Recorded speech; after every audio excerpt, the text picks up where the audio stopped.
hear a motion to open the meeting? So moved. Seconded. All in favor? Aye. Aye. All right. Terrific. Recording in progress.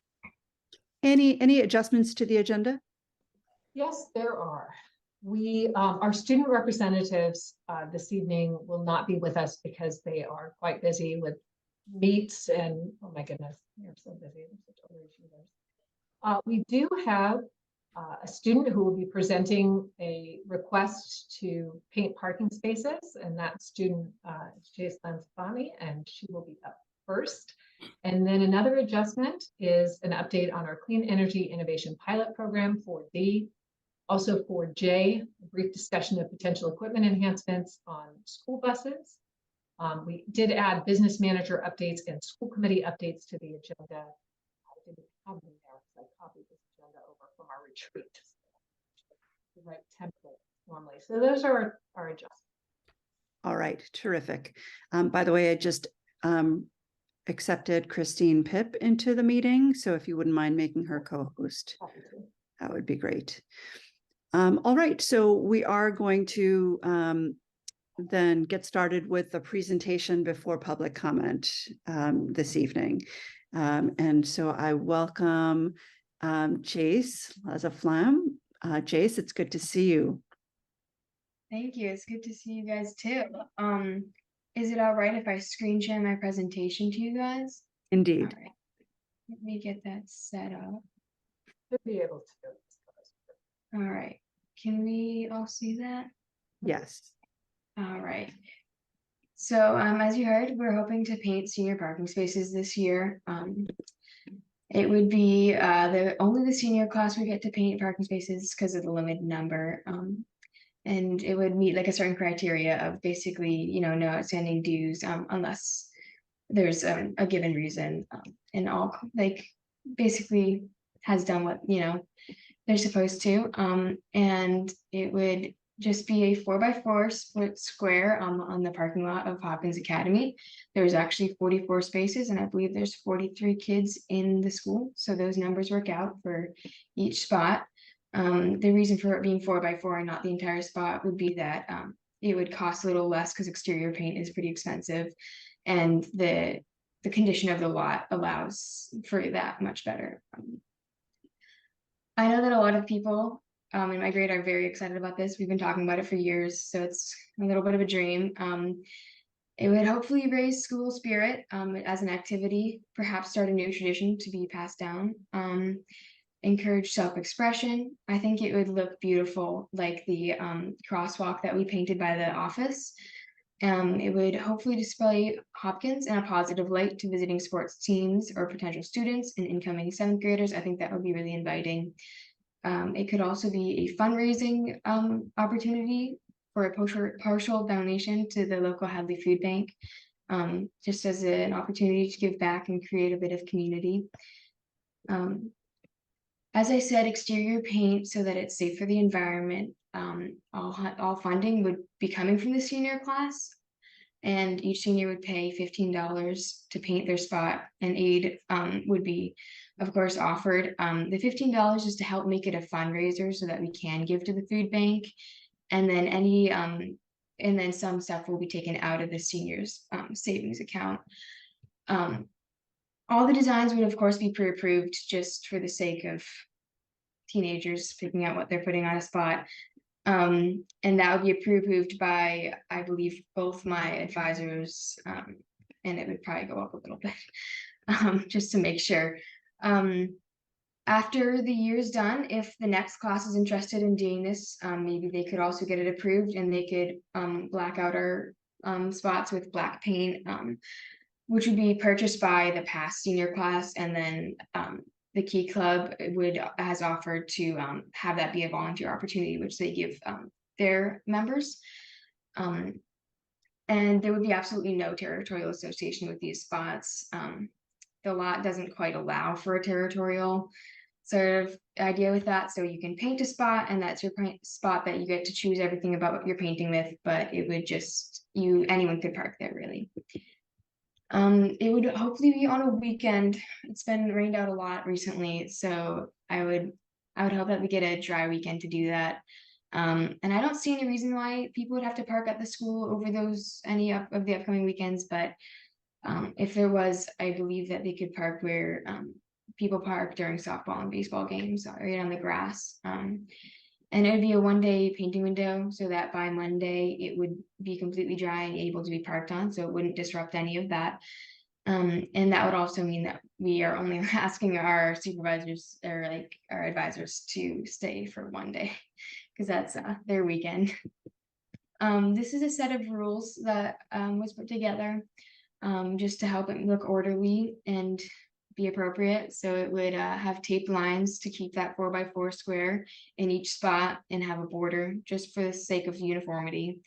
There would be no names unless they're approved. So like if you were doing like an action figure or something, you could put their name, you could put your name as a signature, but just to avoid any conflict with using people's names inappropriately. Nothing inappropriate or offensive, of course. It could be any self-expression that's non-harmful, no vulgar language on there. Designs would all be pre-approved, like I said, so you couldn't do a walk-on, you have to get it approved ahead of time. And you could only use the provided paint for the sake of the environment unless it got approved as an environmental safe paint. And if any rules are broken, it will be made clear to them that their spot can be covered black and they won't be able to participate and they won't be refunded because they will have already used the materials that they paid for.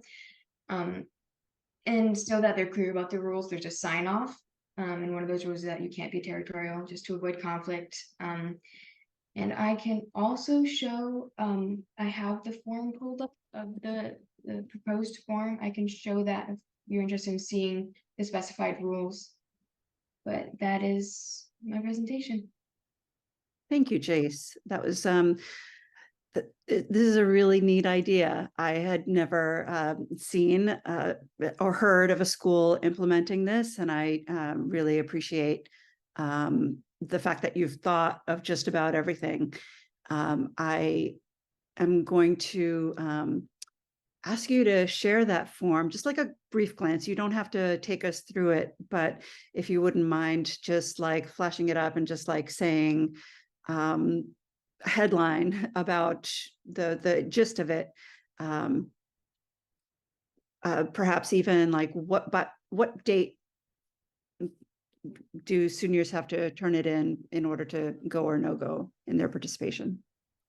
Absolutely. So I have not worked out the specific dates, I will be honest, but I would give probably a week or maybe a little bit more for advisors to look over all of the designs because there will be at tops 44 of them. This is the draft of the form. And we haven't quite worked out the timing. That's this comment right here, but it would hopefully be a chunk of a Saturday just for the sake of drying. And this is a form which would have the design like attached to it as specified down here and their fee. And it's also got a parent signature because I believe we can't sign off because we're under 18. And a signature from the advisor to show that they've approved that design. And you would need all of this to be able to paint on that day. I would say I would send out the form and give them a week to send it back in. And then from that date, another week for advisors to approve it. And then it could be that weekend or following. All right, very good. At this time, I'm going to ask my colleagues, fellow school committee members, to provide comment, ask questions.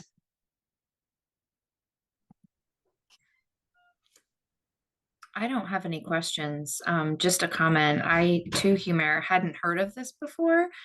So as I read through your presentation before tonight, I was like, and I really appreciate how our Hopkins Academy students think of these really neat and unique ideas to express themselves and then bring it to the school committee and very thoroughly prepared. I just think it's really awesome of you guys. And I'm personally in support of this. I love the idea of brightening up the parking lot. And I love that you've put also together a set of rules to abide by to make sure that it remains appropriate. So I'm in support of this. I think it's fantastic. Thank you, Tara. Christine. First of all, hi, Jace. Hi, Ms. Beth. And of course, wonderful job on the presentation. And this question is just in general, like either for Joyce or Annie. Is there anything in terms of the town having to give any kind of permission for this? I'm just curious. I don't know. Well, before, I'm yeah, I sorry. was gonna say, we have precedents. Can you share about the crosswalk? Correct. So the reason this is before the school committee is when GSA put our crosswalk, our beautiful crosswalk in front of the school, the town did not need to weigh in on that. That was left to the school committee. We want to make sure that we do the same thing for every student group Mhm. request, but that's a great question. So otherwise, I think this is great. Thank you, Christine. Love it. I think it's awesome. Let's do it. I think any chance we get to kind of, build more community, build more culture, I think it's great. I Thanks, want to Ethan. paint one. I know, right? So this does, just so the school committee knows, this does require a vote. I don't know if that was Mr. Percy making a motion, love it, let's do it, or I don't know if Mr. Piper, when Paul wanted to weigh in. Paul, we'd love to hear your comments as well. Yeah, thanks, Jace. Good to see you. Great idea. Two things. One is, does the school have an opinion? Annie, and also, do you see this, Jace, next year? Then we just paint in black again, and the next round of seniors just do their own. So this is an ongoing thing. Yes, that would be the idea, but if a senior class either didn't want to participate in this or didn't have the money to, because it does take a bit of money, they could leave on the ones from the last year. But it absolutely could be blacked out with just black paint, maybe a couple layers by the Key Club. The only other thought too is brooms. It's kind of gravelly. So if there's some way too, or we could get out with sort of leaf blowers and clear it off for you all. Something to think about. I'm sure there'd be a lot of people are happy to help. I'm sure we could all go out there and clean it off for you guys. Great thinking. The school's opinion, Ms. Camuso and I thought this was a fantastic idea because of our precedent of having student groups request approval from the school committee. We asked Jace to put together this presentation. You were correct, Tara, when you said Hopkins students always knock the ball out of the park. It was beautiful, it was well organized, it was clear, it was succinct, and I am always so proud and impressed that when you folks when the students are thinking of ways to have fun and raise school spirit, at the same time, they're thinking about people who aren't as fortunate as you. And so you want to take a fun activity and do a fundraiser for the Western Mass Food Bank. You guys are just awesome. You're just awesome. I love the idea of a philanthropy attached to it. I think that's great. Indeed. Nicely done, Jace. All right, I'll entertain a motion to approve Jace's request. So moved. Seconded. Okay, all in favor? Hi. Aye. Motion passes. Congrats, Jace. Thank Look you, forward to Jace. seeing how this turns out. All right, thank you guys so much. Thank you, Jace. Humira, I would like to make one more quick adjustment, and Sarah Ross did give me a heads up that she had a meeting prior to this. I would respectfully request that we actually go to item 4 because the ATA president, Kenny Richards, is here with us, that we go to 4E, if that's all right. If that's okay, Okay. because Sarah's not here yet. All right, And so I'd like her 4 here. 4E. 4E, which is information on the Thrive Act and bills related to MCAS. So our Can I just- HEA president, Mr. Richards, Kenny Richards, is here with us, and he's here to discuss the Thrive Act. This is legislation sponsored by the Mass Teachers Association, and it is meant to amend MGL 69, which delineates the powers and duties of the Department of Elementary and Secondary Education. The proposed legislation, the Thrive Act, specifically addresses language around schools in underperforming status and the competency determination for high school students, which currently requires students to pass the MCAS. You can see there's a summary hyperlinked into your agenda, and President Richards is here to talk about it. Hi, welcome, Kenny. Hi, thank you for having me. Yeah, as she said, that I'm speaking here on behalf of the HEA and the MTA on the Thrive Act. Usually this is not something that we would be coming to the school committee and asking, but the thing is that the MCAS has been something that schools have been contending with for quite a while now. This would not in any way remove MCAS. MCAS would still exist. This is only to remove MCAS as a graduation requirement for students. It would also, one second, let me just pull up the whole thing, eliminate the receivership, as she said, and also it would create a new commission based on whole child assessment of our schools, building the important experiments in our state and nation, which can be implemented in coming years. Essentially, what we're asking is for a ceremonial vote of the school committee to say that you are in support of the Thrive Act. We are asking this because we are asking all unions around Massachusetts are asking this of their school committees.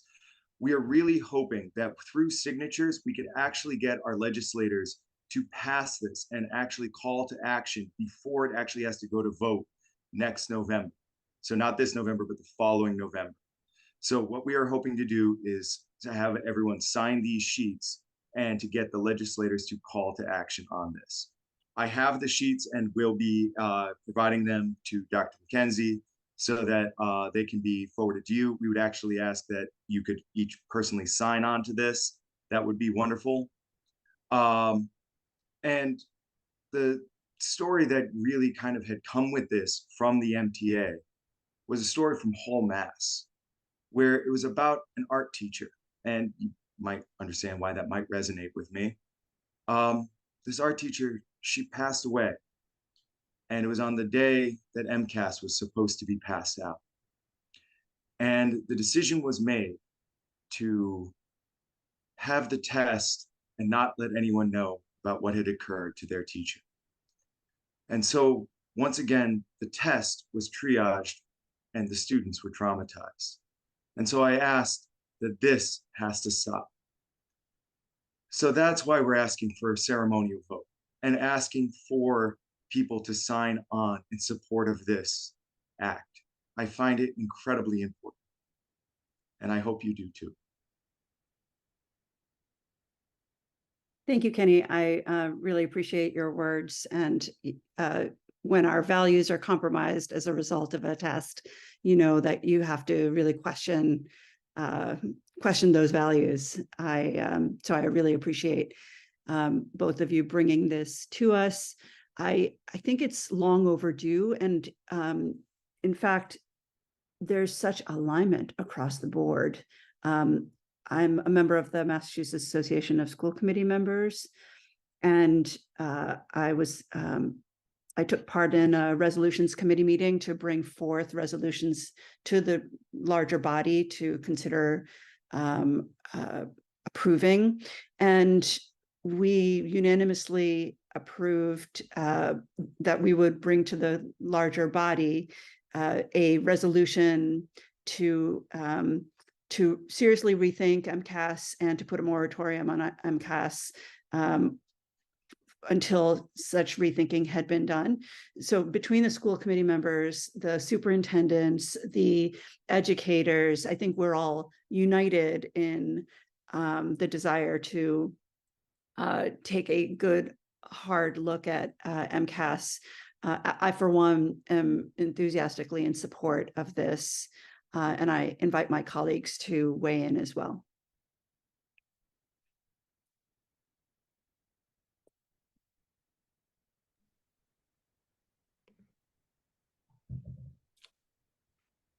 Tara? Oh, Chris looks like she was talking, but I can't Oh, hear her. I can't, yeah, I think it looks like she's not on mute, but I don't hear her sound. No. Oh, Oh, But there you are. there I am. Chris, go ahead. I have unstable connection, I guess. So I've never been a huge fan of the stress that MCAS puts on our students, obviously. And I support this act as well. I'm, you know, there has to be some, how do I, humanity put back into it.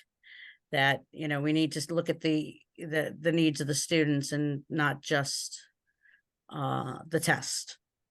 I know we've had issues where students have had either, you know, a death in the family the day, you know, that day they've had to miss the test or they were too upset to take it. So I think there has to be some movement there. Agreed. Thank you, Tara. I agree with Humira and Chris, both of you. It's too much pressure to have one number decide whether or not you can graduate. I think it's terrible. I think having, you know, a standardized test as a component of one way to evaluate for college, maybe, but not a single determinant of graduation. That's just far too extreme in my opinion. And to be honest, when MCAS first came on board, I myself, as a grown adult, found it quite stressful for our students.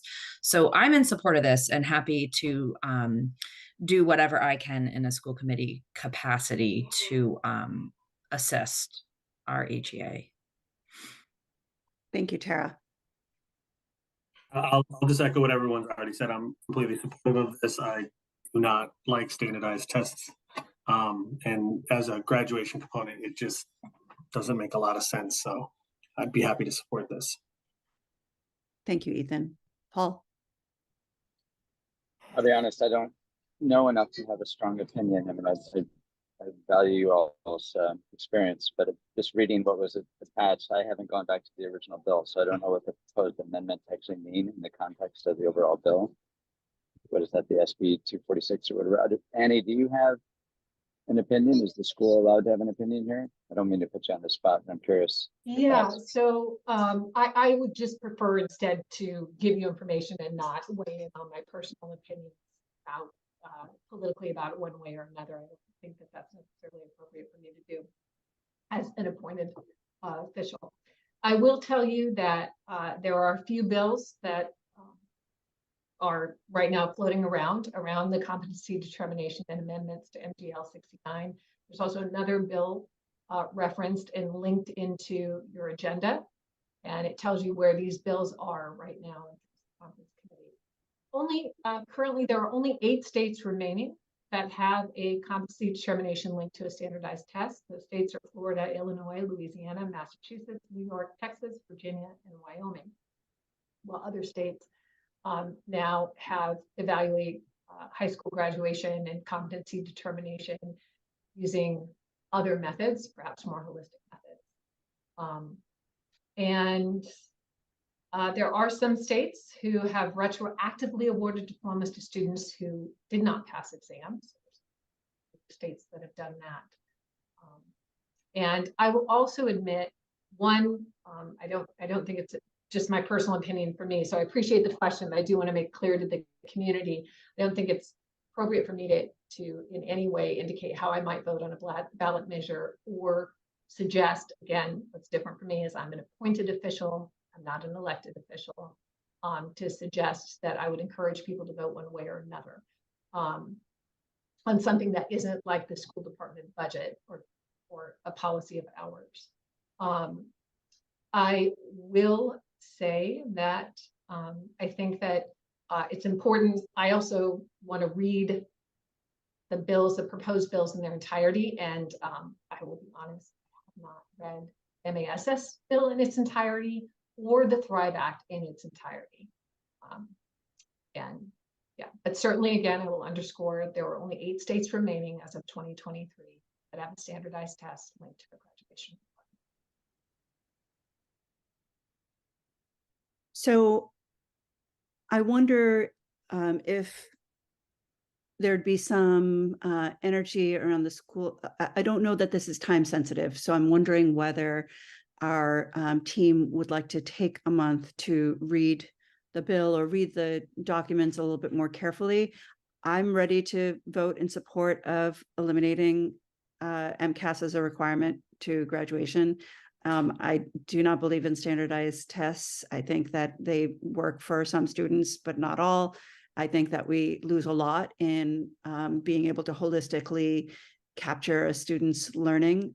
And I think Hadley does so much to really develop the student in all aspects and all respects.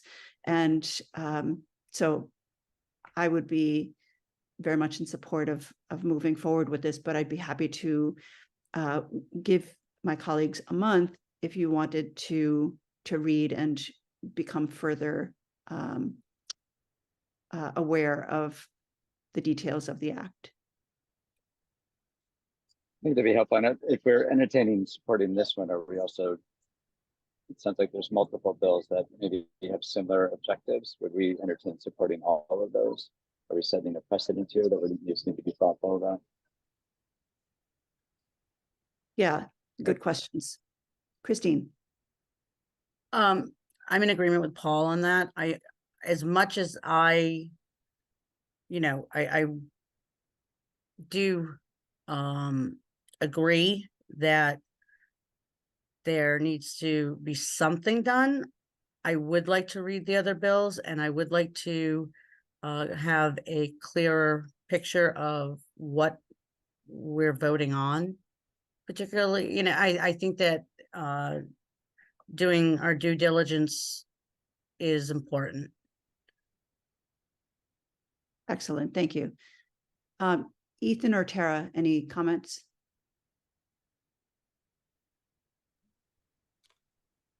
I'm supportive if it's not a time sensitive concern to give the time for thorough review.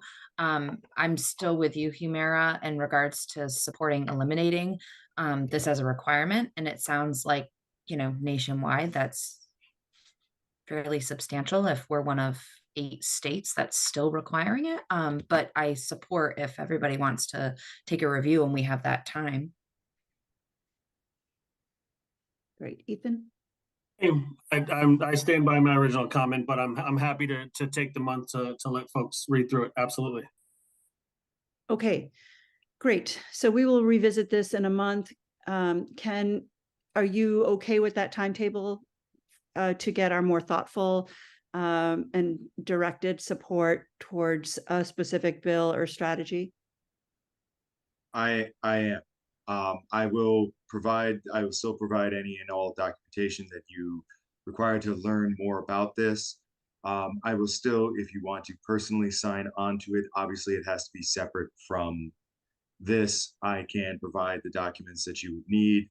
All the information that I will provide will also have exactly how to fill things out.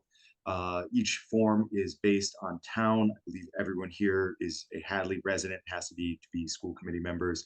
So the thing is that you could all use a single sheet if you would like. I know that they are trying to have things finalized relatively soon, but I believe a month still is within the time window to support this through this action.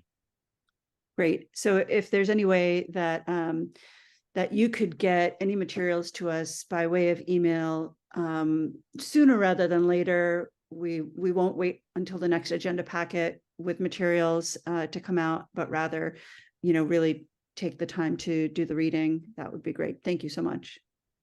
May I just ask Ken that before you send anything out this evening, can you and I touch base tomorrow? What I would like to ask the school attorney is to make sure that we're using public email appropriately, everything else. So I just want to make sure how, if it goes to the school committee as a body, I don't want to violate open meeting law. I don't want it. So let me just check those things, Ken.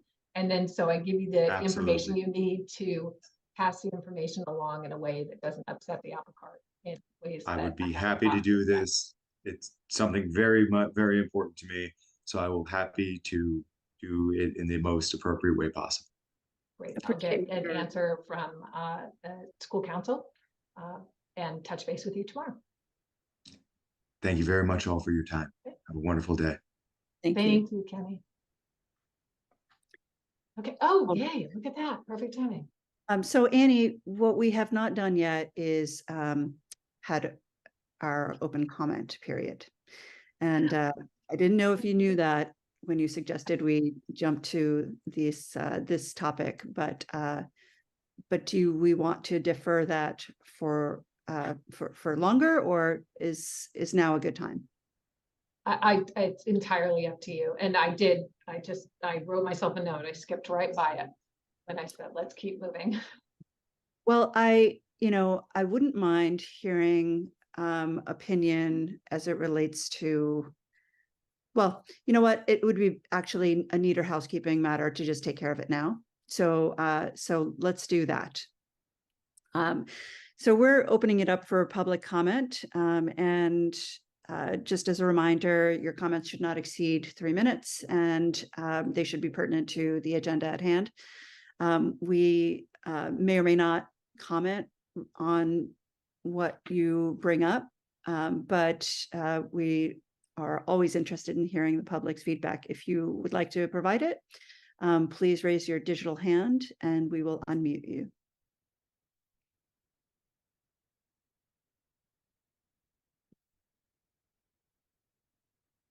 All right, seeing no raised hands, we will move on with the rest of the agenda. Thank you, everyone.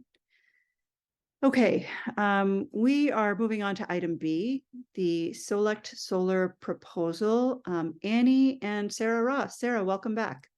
Welcome back, Sarah. Thank you for being here. So tonight, the school committee will deliberate in your next agenda item about which energy conservation measures you would like to see as the focus of a TA when we upgrade the HVAC system, a technical study.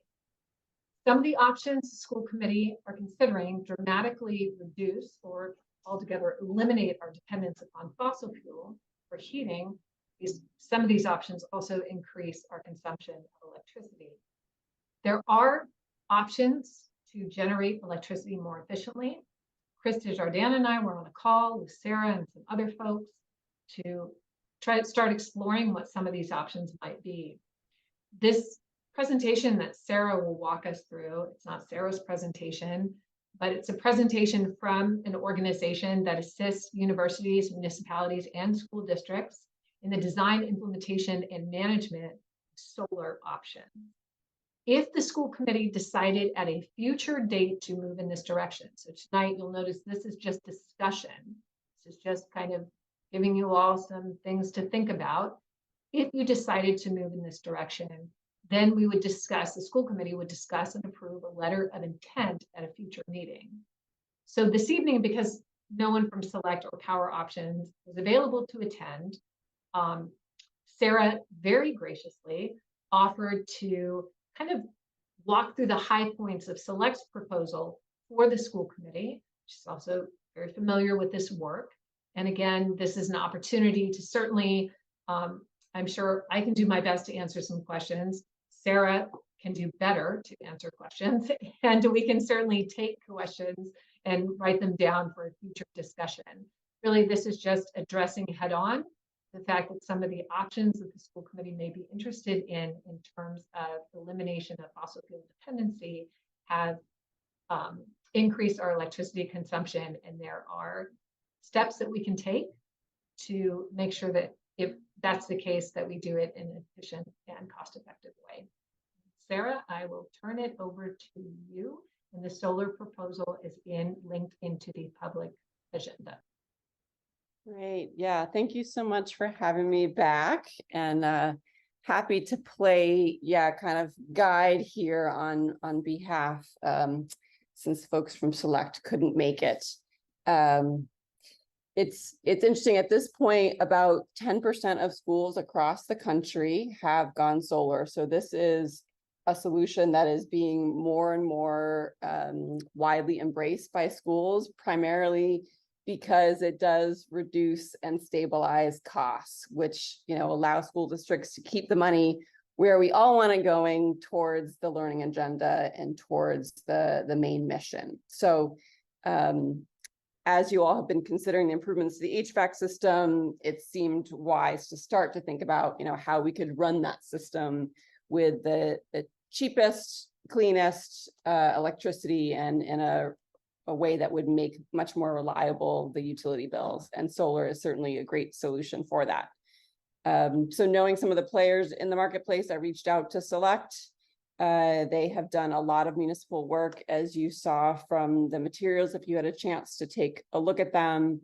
They have worked with higher institutions. They work broadly with municipalities across Massachusetts and in the region, and regularly, you know, they not only install, but also maintain and help to operate these systems successfully over many years now. So they are a highly experienced provider of this solution. That's basically what they're bragging about in the first few slides of the deck. They were awarded an RFP through a group called Power Options, so that it simplifies the procurement process. I'm no expert on procurement, but basically they've been awarded a 3-year RFP that Power Options held so that municipalities wouldn't have to go through a more cumbersome procurement process, is my quick thumbnail understanding of things. So those are kind of the first few slides that you're seeing in the materials. If we move on to what the work they started to do specifically to start to scope out the opportunity at Hopkins on, I think it's slide 8, you're seeing a picture of your own roof that they can get, you know, visually off of Google Earth. And they've started just to kind of scope out, you know, how many panels could we put on the various parts of the roof of the building, and how many could we put, you know, on a carport, all with the direction of, you know, if we move to a different heating system that requires more electricity, we want to be able to really cover as much of that new bill that we'll have as possible. And so sizing the array was guided by your future potential electricity usage. This is still very much just kind of a first swag at, you know, where they would put the panels. This is in no way, you know, any kind of final design. They would need to come and verify that the roof was of a certain condition and structurally it was all sound. So this is literally just what they can do without coming out to visit the property. They would, you know, verify all that moving forward. The next 2 slides are walking through 2 different kind of approaches to the economics and the ownership of a potential solar energy system. But maybe before I get into the numbers, why don't I just stop for a second and see if there are questions just on kind of like who Select is, why we're having this conversation now, solar on schools, any basic questions before I get into the numbers, because that can start to get a little more, use more of the brain cells. So maybe let's take a pause. Thank you, Sarah. Christine.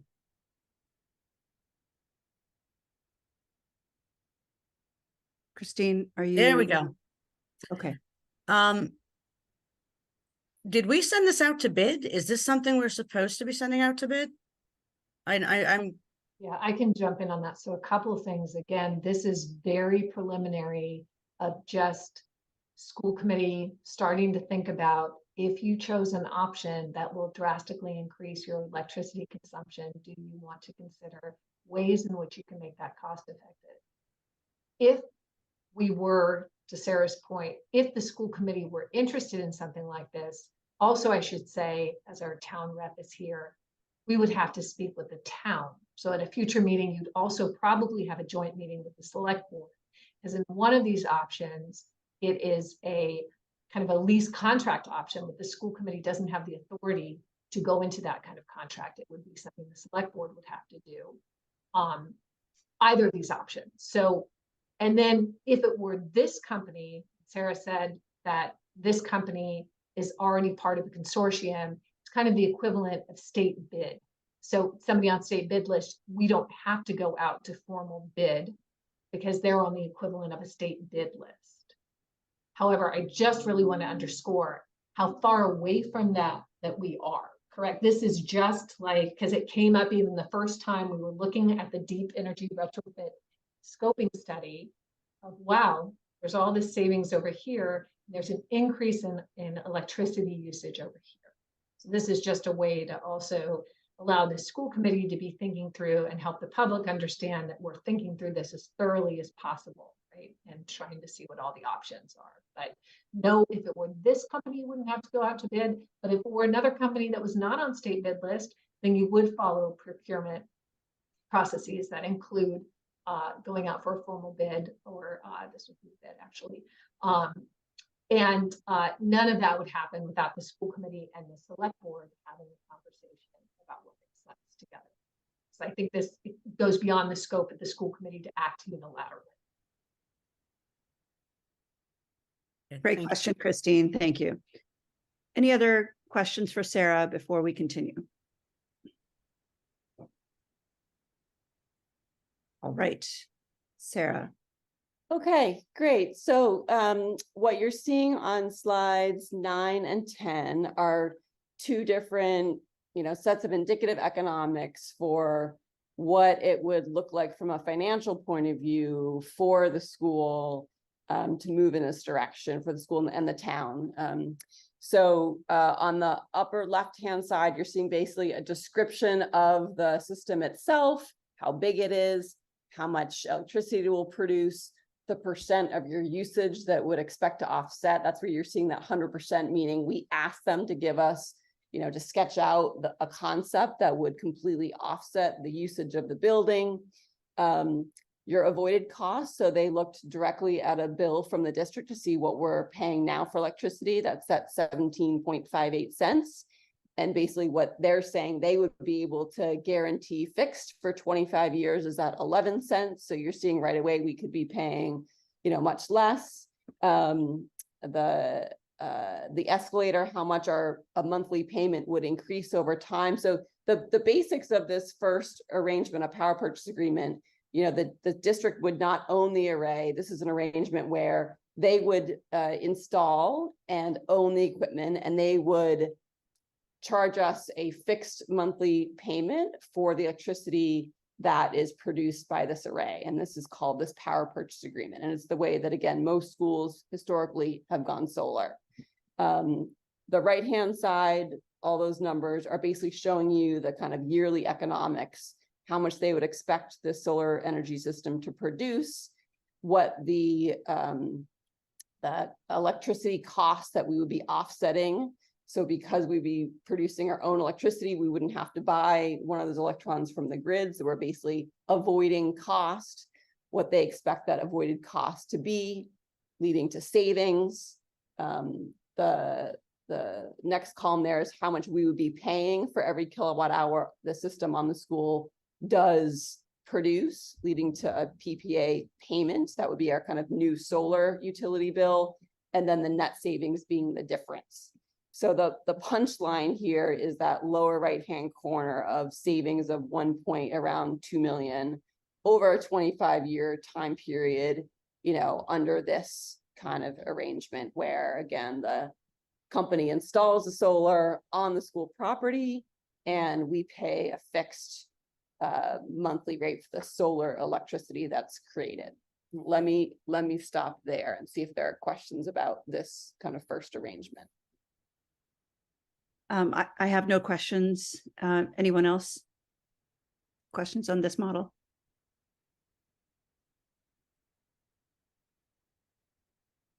All right, very good. Thank you, Okay. Sarah. Please continue. And then the second one is just if you want to consider a different option, which is not third-party ownership or power purchase agreement, but where the district and or the town chose to actually own the system. You kind of look at it more from an investment point of view.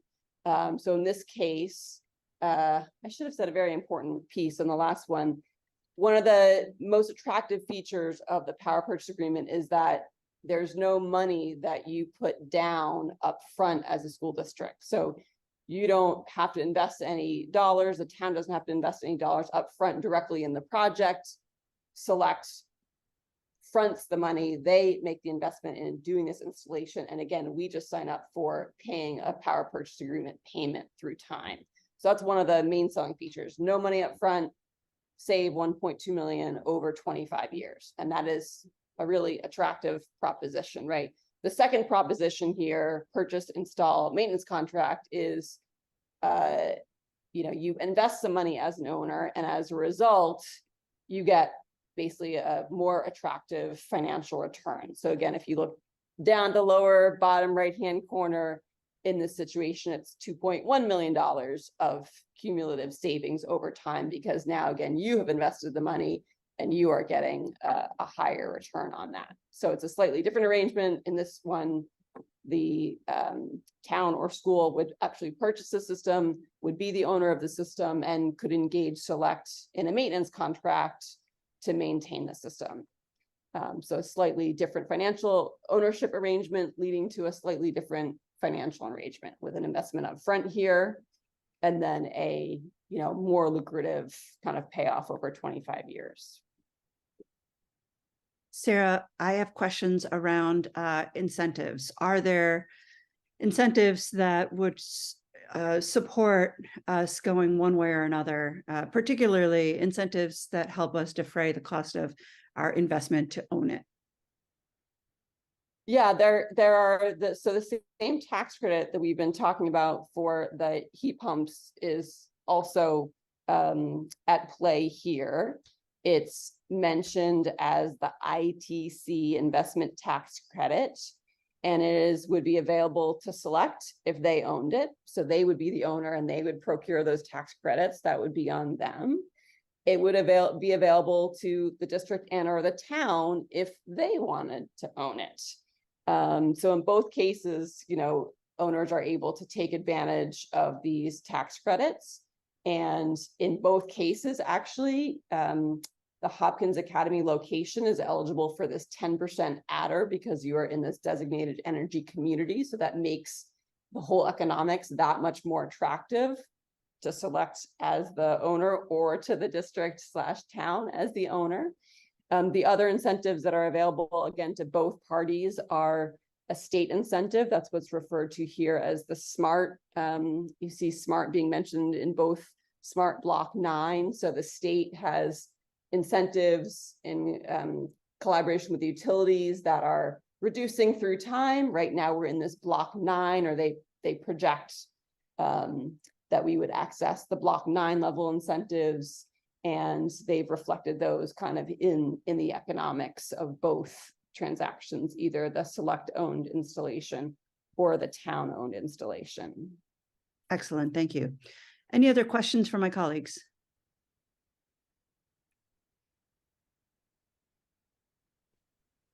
Hey, Sarah, sorry, I blanked out a little bit on there. With the incentives, I know with the residential solar, there was the renewable energy credits that came back. Is there something like that that's ongoing over the 25-year period, or some duration of that? Yeah, I believe that's the SMART payment that's going to get paid out through time. You're seeing it as SMART revenue, and it shows up, over the 25 years, and you see it kind of reduce through time. Right. In the second purchase, installation, and maintenance contract scenario on slide 10. Okay. It's being baked into the economics in the power purchase agreement scenario, because in that case, again, Select is, kind of managing all the incentives on their side, and, they are passing through some portion of it to the folks with whom they make these power purchase agreements, right? In this case, it would be district. Does that make sense, Paul? Right. Yes. Thank you. Great, thank you, Paul. Other questions for Sarah? May I ask Yes. a question? And Of course. Sarah, please, this is fair. This is not your slide, so I'm just stuck somewhere. So it's not your slide. It could be a typo. It could be I'm just not seeing something. On slide 10, Chris and I were going back and forth about this. So initial investment, project cost 1.4 million. So net cash flow, it looks like the net cash flow was added to the installation cost when it feels like it should go the other way. Are you following me that the net cash flow should actually decrease that initial 1.5? Or is there some part of that I'm not understanding? And again, so if there's something that doesn't jump out at you, then it's not a fair question for you. This is not Sarah's slide. Definitely ask Alan and company about this. I didn't catch that. I'm not 100% sure I'm following, but we should definitely take a peek at it. I mean, I think the big picture is you're seeing a first row of, a big cash outflow, right? Yeah. We got to pay for this thing. There's a cash inflow that should come in when we get the investment tax credit back in form of direct pay. Again, the same mechanism that we've been talking about for the HVAC, and he has it coming in year 2, right? So we're kind of working off. So yeah, that net cash flow. And if anything, just so we know, I mean, I'll check. The big picture doesn't change. Like that Right. big Right. cumulative at the end in terms of revenue doesn't change. Actually, what it would do, if in fact it should go the direction that Chris and I were thinking, is that you see in year 8, right? In year 9, essentially now that installation investment is paid off and you've gone the other direction. If what Chris and I are thinking is true, you'd actually achieve that a little. Yeah, I think you're right. Year 8 should make your initial parentheses be closer to 1.15. Yep. And of Okay. course, if we were to go down this path, we would have members of that company here talking us through the details, and we could get those answers pretty readily. But for the purposes of getting a ballpark of, this is roughly how much it's going to cost you if you do it yourself, this is roughly how much it's going to cost you, or how much you'll be able to earn or save rather, if with no money outlay, that this is a really great way for us to just quickly get those details. So thank you, Sarah, for delivering a presentation that wasn't yours, but gives us enough information to have a conversation amongst the school committee members about whether this is something of interest at some point, and also what the pathway should be. We have a town. Ultimately, the town would be the ones who would authorize this borrowing. But for us to have conversations with the select board at large and other bodies to get their appetite. What are they thinking for other municipal buildings? Have these conversations already occurred? Are they aligned with their thinking? Have we already taken a position one way or another as town leadership that no, we're going to own everything rather than have it be owned elsewhere? I don't know the answer to those questions, but I feel like we are much more informed to have some of those conversations and get that feedback. So I'm going to pause there and ask my school committee colleagues what additional questions come to mind for you about this solar project. What kinds of actions would you like to see taken next as part of investigating this further?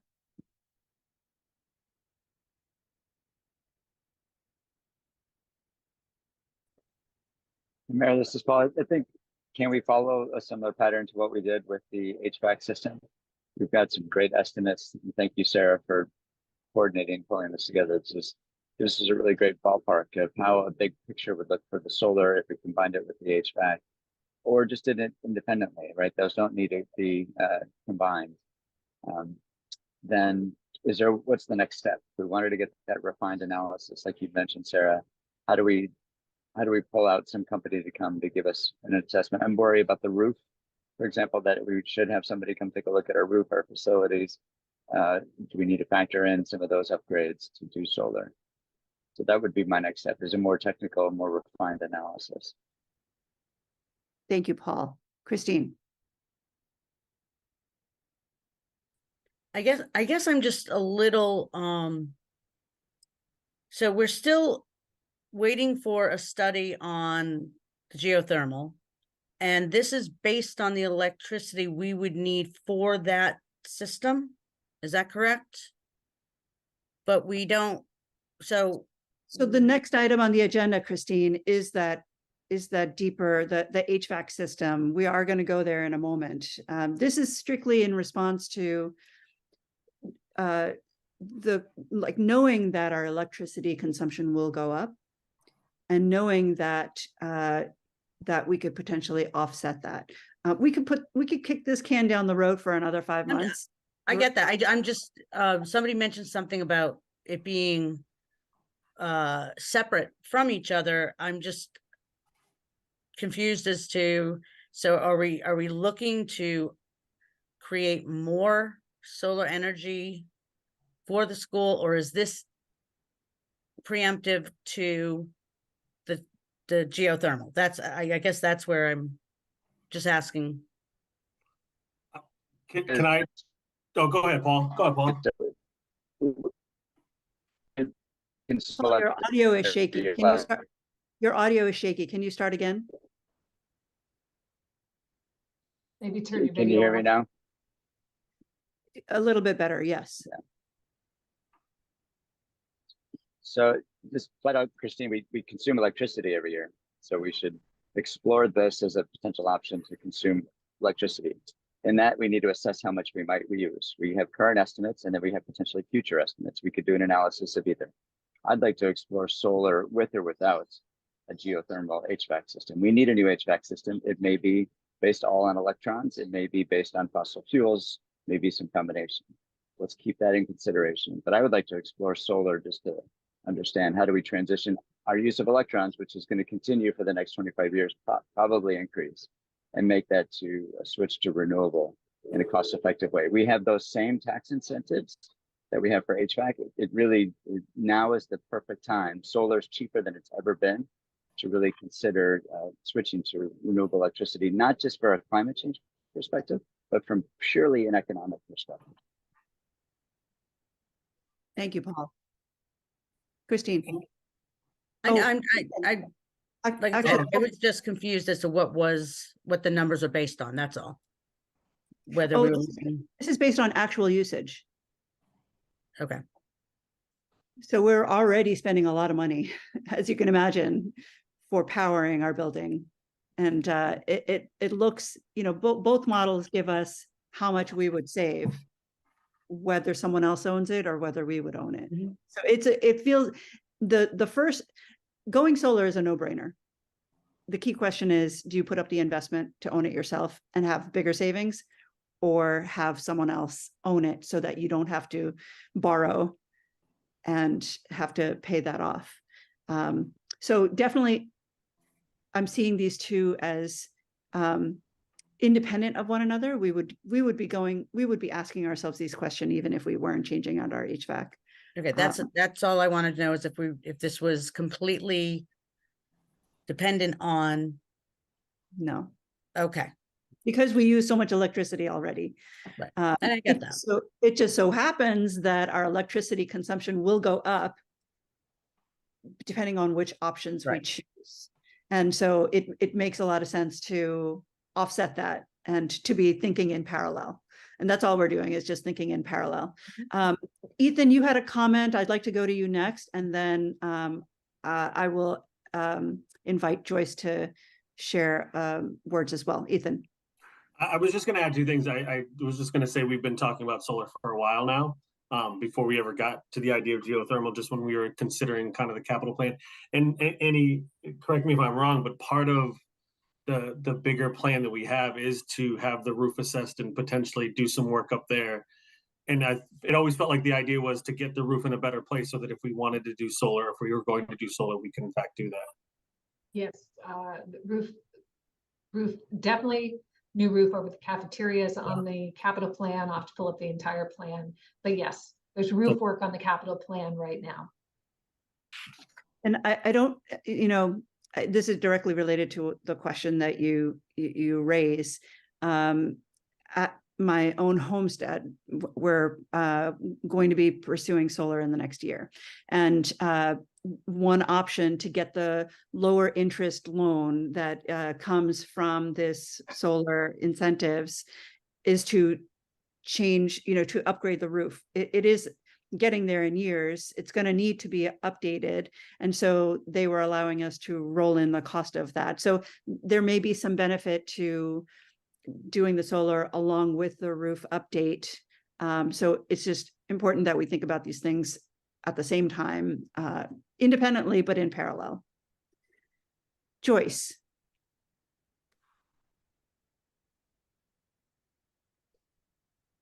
Joyce, are you there?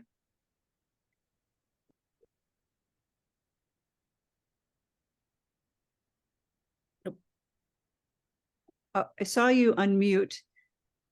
Do you want to just hit that unmute button again? There we go. But we can't hear you.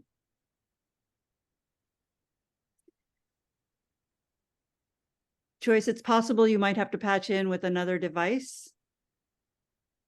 And we will come back to you when we can hear you. While we're waiting for Joyce, I did want to chime in. As Paul and Ethan said, we have been kind of talking about this for a while now. So it definitely makes sense when we started really revamping the capital plan and put all that work into it. So I'm definitely in favor to starting the discussion, and I don't necessarily see a point in waiting to start that discussion. But I do want to be mindful of our past discussions too, as to when we start the project, right? Because we've got the Fields project going on, and we talked about, if we want to explore doing those solar panels over the parking lot.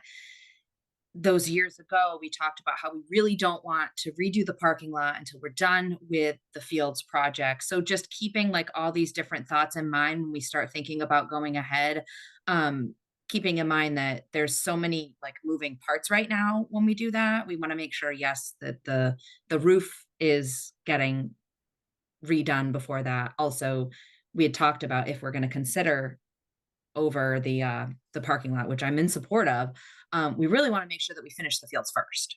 So that way we can repave and have everything all set to go. Just kind of thoughts going through. But in general, I'm supportive of looking into this further and gathering information, and then maybe having another conversation about, okay, where does this kind of fit in, right? Because the Fields are taking a little bit longer, I think, than we initially even thought, with some hiccups along the way. Just to chime in, I think Tara's right on. If there's so many things to sequence, I'll just say the Fields, we're hoping by December, right, they're finished. So hopefully that's, if it ever stops raining, we'll be able to finish that. But you're right, then we've got the roof, we've got the parking lot. It'd be good to sort of pencil all those things out in a staged fashion. That's where, for me, it's having that next step of, well, how much might this solar really cost? And I think you phrased it well, Humira. It's really, we're paying for it up front and using those incentives ourselves, which more as a bigger capital outlay to start, or do we go through the PPA agreement like Sarah outlined? So that's where, and Sarah, your one option, and this is where it gets confusing to me, is like with the Eversource for the HVAC, we went straight to them, we gave them funds. I don't want to break any sort of contracting laws. If we were to go straight to a sole source here and provide them some funds, or would they do a detailed analysis for free? That the group you've working with, Sarah, did they do that next stage of the detailed analysis, and what does that look like? Yeah, my understanding is the next step, as they lay out in their engagement process in slide 11, is to sign a letter of intent. And that letter of intent probably would have in it an intent around the contracting method. If it's the power purchase agreement, you guys aren't outlaying any cash. They are, they're expending their own capital to generate all the engineering and, do the utility applications. That's why they would want a letter of intent signed, is because then they're going to start to outlay cash and do work to make this project real. So we would have, I think it would make sense to go back to select, and, if, as you all explore in your journey, that making the investment yourself is something you want to do, that letter of intent might look different, if the town intends to own it. it would probably take a different shape is my guess. I, going, as I mentioned, I'm going through this in a different setting. I imagine that, we're consuming a certain amount of power. It takes a certain amount of solar panels to generate that electricity. Yes, there are costs of structures and, all the other, like, if there's any electricity that needs to be laid in a trench, and those might be variable, but the base amount of electricity you use and the amount of solar panels you'd need to offset that seems to be pretty fixed. So I feel like, yes, we could go down the path to get a much stronger technical study, but I wouldn't want to sign a letter of intent in order to do that, which would bind us to doing the job. And I do feel like we probably have enough ballpark dollars to have conversations with our colleagues on other town committees to find out the appetite for going down such a path. We might learn early on that there is no will to buy and own. And in that case, it's an easy decision for us, pending select board support, to actually have it owned by someone else and managed by someone else, and just reap the rewards from that for years. So my desire would be that we use our network to start to ask around and see what the appetite is one way or another before we decide we want to further investigate this. I see Joyce is back and has her hand raised. Joyce, can we hear you? Can you hear me? Yes, we can hear you. Okay, you can't see me, but that's okay. You don't want to see me anyway. But anyway, my interest in this is that I would love to see what Sarah has sent you. I would appreciate that if you could send that over onto my email. I can get it to Carolyn. We have had a request by Eversource from Bay Road there to put in solar down there also. So I don't know how that would coordinate with what we would have for the schools. And if this solar would benefit any of our other town buildings. We are in the process of trying to get solar onto the senior center. So it is something that we certainly are looking at for our town buildings. So certainly we're interested in whatever information you have. So I would appreciate that. Sarah, is it possible for any of this to go to other buildings in town, or is it just for the school? You raise a great point. And this is one of the points that we discussed with Select that Chris brought up, is there's an opportunity where, yes, you can produce solar energy at one location and you can basically allocate any additional credits to other town or school buildings. This is just like an administrative thing, right? So if we could build more solar than the school actually itself, that site actually needs, and we could use that to cover our bills at the other school where you all have, electricity demand also. That is one of the opportunities that we have, that the utilities must provide this opportunity to ratepayers. So we could do that, and you could see it more broadly. So the town, again, could see this as, we could, you could be offsetting bills from the town hall or from other municipal sites. So what you're offering right now is just for Hopkins Academy and not for Hadley Elementary, correct? We had them size it right now just for the prospective electricity demand at Hopkins, given the new HVAC, but we could certainly, and I think that's a great thought process to explore, again, to the chair's point, starting to have some of these broader conversations of where municipal heads are at and how can we best leverage the assets that you all have as a town to benefit the whole town, all the residents, is a great way to see this, rather than just kind of siloing one site, one utility bill. I think that's really, really smart thinking.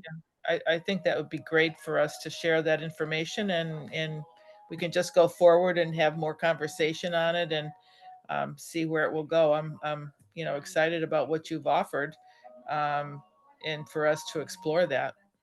Great. And I just do want to flag, since Eversource came up, we've been talking with a part of Eversource Mhm. about reducing and kind of changing the equipment at the school. It is a totally different part of Eversource that will be talking with us about connecting solar to the grid. So I just want to flag that, as people know and have seen some Eversource representatives on earlier meetings. Those are Yes. save energy people. We're going to talk to a different set of people about the generate energy, on our own site. And there may be opportunities also for Eversource to help us understand what parts of the grid really need some more help, and how we can actually be helping to stabilize and improve the quality of the grid again for the common good by adding new generation assets, at this particular location and others. So it's part of the conversation another player will have to bring into this. That's great information. I don't want to take up any more of my time, but you can at least forward your information that you have, and that we would love to look at it. Sounds good.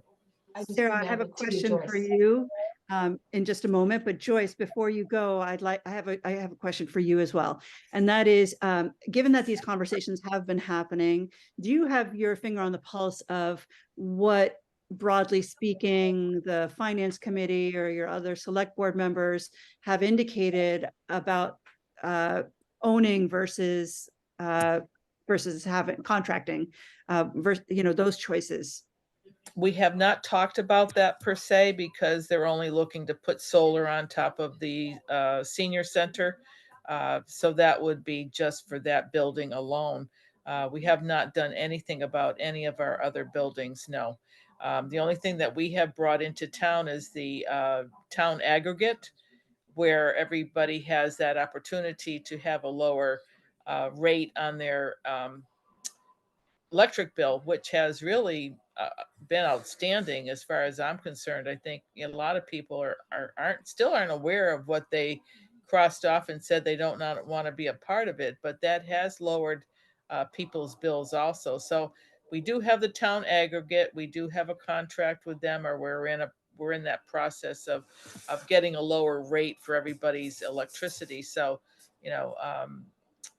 this is something that certainly would be something that we could explore.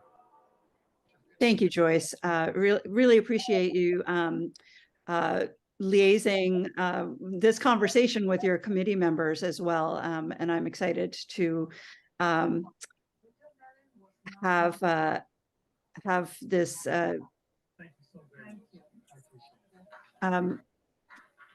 Information just sent to us. Yeah, exactly. I don't know. So someone turned off my video. I'm not sure. Annie, are you turning?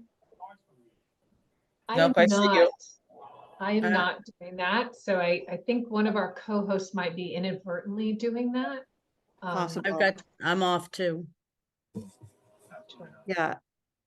I'm not touching nothing. Yeah, sorry, that's me. I didn't realize it turned it off for you. Oh, Apologize. okay. No worries. Okay, stop we're touching back. it. Okay. We're back. Thank you, Joyce, for liaising on our behalf. We should all consider ourselves, our teammates, as responsible now for engaging in some of those conversations. I know the Green Committee has a point of view about this. We'd love to get Jack's perspective and the rest of his team.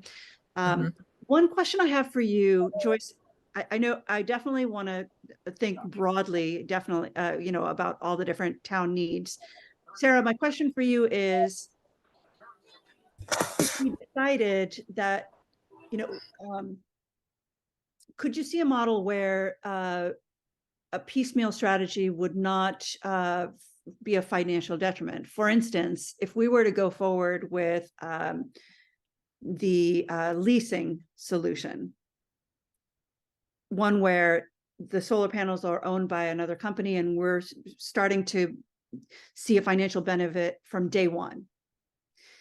Yet, say in 6 months, another town body is finally ready to make the decision to go in that direction as well. So adding on, another municipal building in the 6th month, or yet another, school in the 12th month, is there a detriment in doing that, or is it the same financial model? I'm not sure I totally follow. So you're saying allow town buildings to kind of move through this individually and not try and try and bite off more right now, but just kind of take one building at a time? And is there a financial detriment to that? Right. Is there a financial advantage to having it all known upfront, or is it just the same for us to move forward if we know we're going to have it owned by someone else, to just move forward piecemeal? Well, I would say the financial advantages come certainly in, like, each site will be a project. So even if you did, 3 or 4 different sites of solar, each site will have to go through its own diligence of, connecting to the grid, pulling permits, because those are attached to buildings and sites. And so the economies of scale that translates through to financial benefits really come in doing a project at a site once and doing it well. So just like you put solar in your home, when we put solar in our home, we said, do the whole roof, do as much as you can, because we know someday we're going to get an electric vehicle and a second one, and we know we're going to get an induction cooktop, and we know so do it once so that all these soft costs we don't have to pay for again and again, re-permitting, re-thising, re-thatting, right? So I think there's economies of scale of doing a project once, thinking about your energy needs over 20 years, which may mean, we're talking about HRE, may mean electric school buses for you all, right? That's the kind of thinking, and doing a project that's going to satisfy the long range. The question of like multiple municipal sites and whether there's financial benefits to coordinating that, there would be a financial benefit if you wanted to go and do a financial transaction to raise the capital to make those investments, because every financial transaction has, kind of transaction costs with it. So if you're going to put out a bond or do do it once and do it for the right amount rather than, pay transaction costs and lawyers to do things 5 times. I'm spitballing here, but I'm just. That's only if we choose to own. That's only if we choose to own. That's right. If you choose to own, that's true. So yeah, and then I think it's really in the ownership pieces where the economies of scale would really get more, would crop up more, probably. You're right. If we choose not to own, then I think the PPA is really like, but you do want to make sure that you're signing up for a PPA that, again, is gonna meet the needs that you have now and over the long term, because once you're in that 25-year agreement, then it gets hard, right? When you're sitting in the owner seat, you can change your mind 5 years along and say, oh, we actually need more solar for those electric school buses, or we want to do something else, right? Once you sign up for that 25-year agreement, you really it gets more complicated. There's another party at the table when you want to make a change, or when you want to go in a different direction. So I think that's the flip side of not being the owner, is like you want to be pretty confident that the agreement you're signing up for is the one that's going to meet your needs over the long haul. Right. And I think, like, if there's no will to own solar, then we know what path we need to choose, and it doesn't really make sense for us to wait. It just makes sense for us to think big, makes sense for us to think long term, but it doesn't necessarily make sense for us to wait. So that's really the key, is like, is there will to own, or is there not will to own? That's like a key next question that we just have to all, 100% reach out to our colleagues in other departments to investigate, and then come back together and discuss which route we think is viable and we recommend, and then we'll know what to do next. Spot on. I couldn't agree more.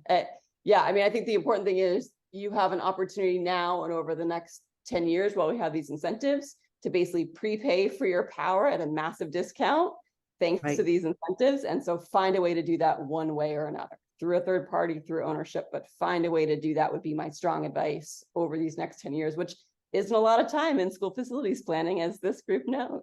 No, it is not. Thank you, Sarah. That was terrific. Any other last questions for Sarah about solar?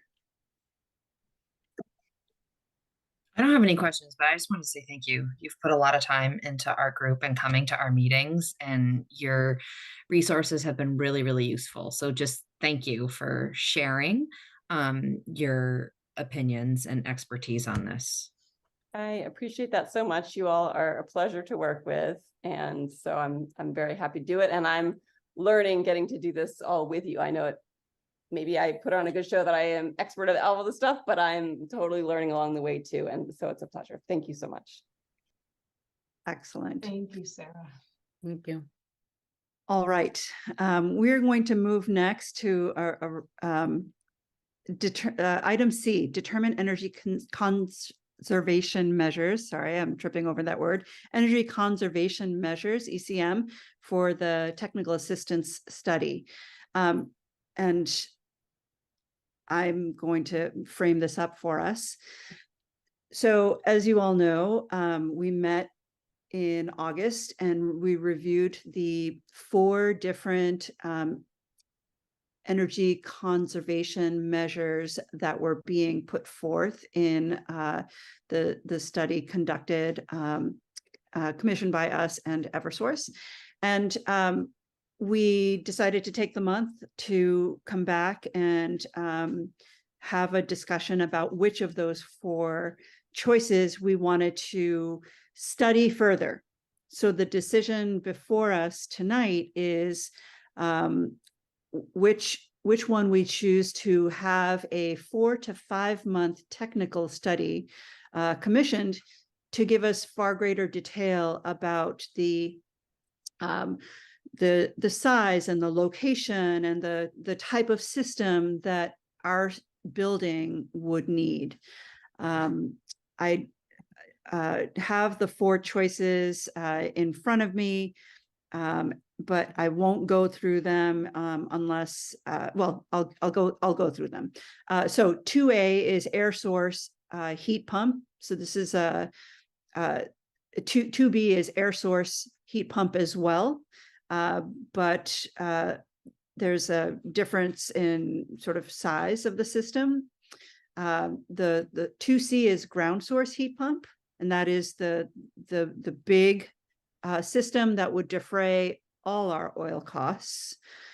And 2D is the air source heat pump. I'm not going to go into any more detail than that, but I'd like to open the conversation amongst our school committee members to see what system you would like to explore by way of that report.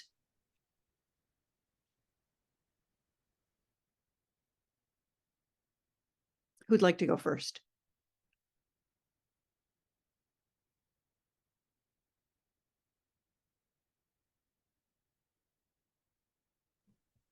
I'll go first.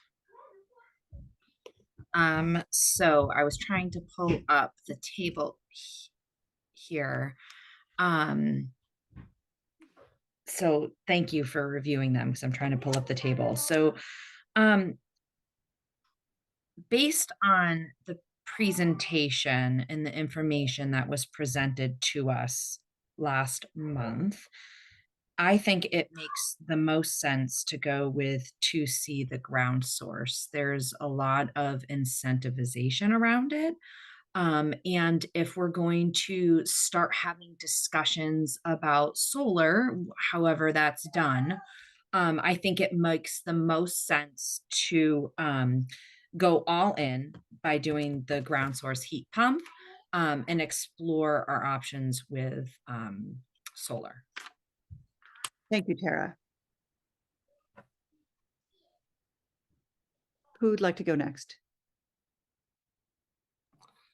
I'm happy to go because what I was going to say is pretty much the same as Tara. I think at this point, I think they're all good options and I think all will benefit us short-term, long-term, but I think the ground source has the potential to have kind of the biggest impact for us. I think obviously it's the most expensive, but I think given the presentations we've had this week and at previous meetings, I think clearly this is seems like a really good time to do some of these things, whether it's this, whether it's solar, just because of the incentives that are available. And it seems like we're in a place where the conversation seems to be moving in the right direction, where we all kind of understand this is really important to not just like now, but for the future of the school. And it kind of fits in well with our kind of big capital plan that we've been talking about. So that's kind of where I land. So yeah, similar to what Tara said, I'm kind of on board with continuing to explore the ground source heat pump. Thank you, Ethan. And I just want to clarify, you mentioned Clearly, it's the most expensive, and indeed, you know, the installation costs are the highest, but also the combined utility and federal incentives are also substantial. And so the incremental cost relative to any of the other options is that's what makes it the no-brainer. And you know, for just a little bit extra, we can defray all oil and not have to have this piecemeal solution. So I really appreciate that. Who'd like to go next? I Christine. guess I will. Yeah, I've been in favor of the geothermal. Excellent. Yeah. Yeah. You mentioned that at the last call. You were like, it seems like a no-brainer. The details are in how we're going to install it. And you're absolutely right. And this technical assistance study will help us surface some of those details. Paul. Nothing to add. I support what everybody said. So thank you. All right. Okay. So we do we need to take a vote on this? Yes. All right. So I'd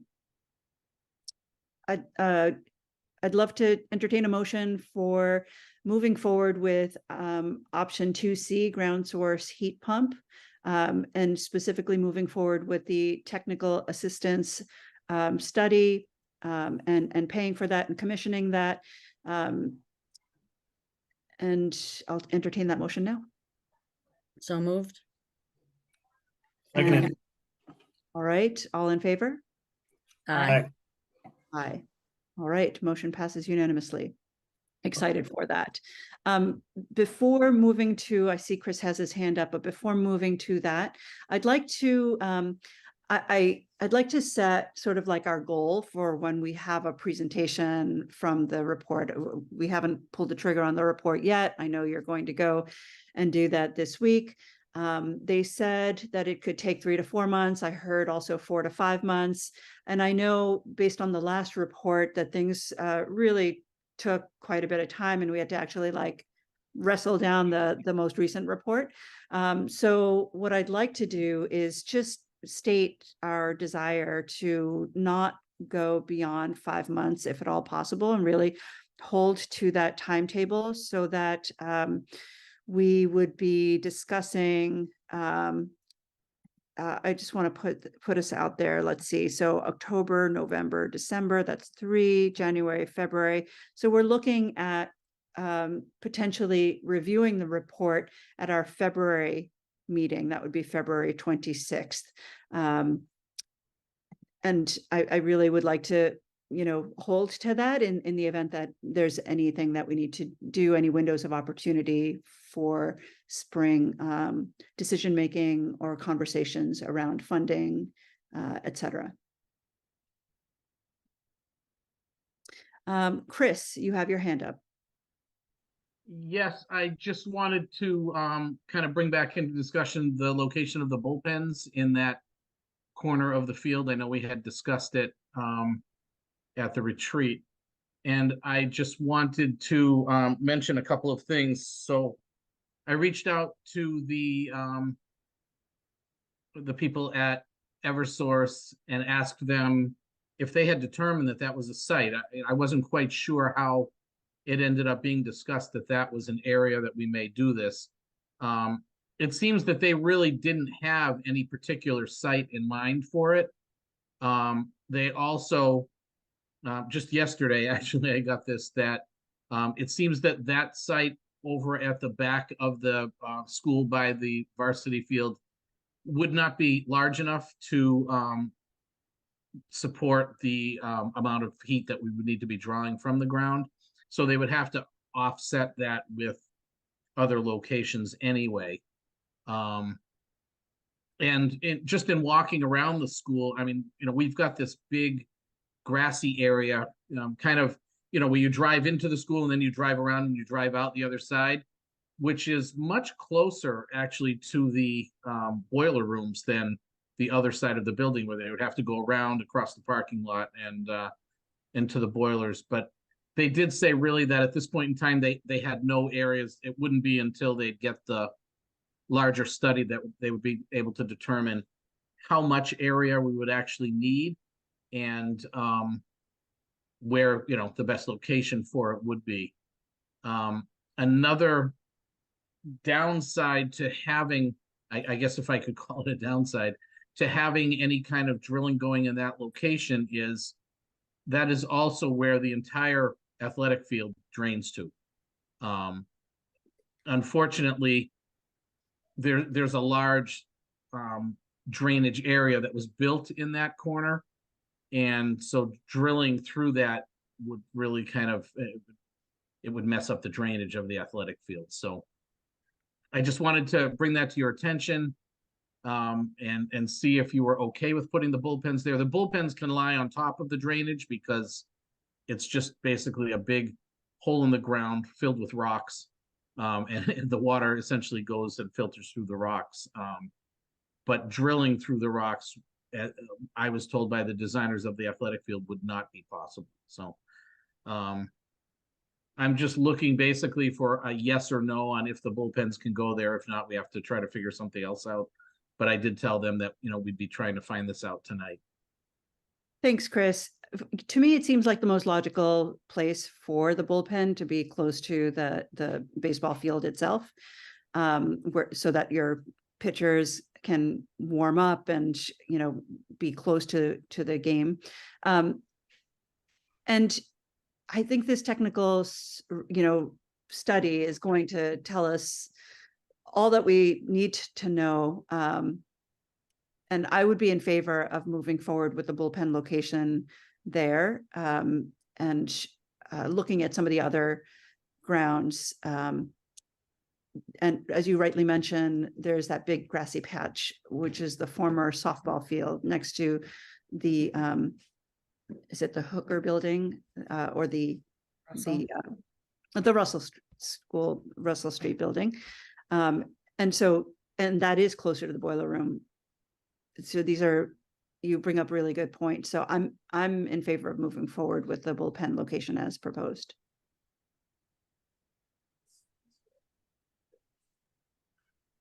Do we need to vote? Because I'm in support of that too.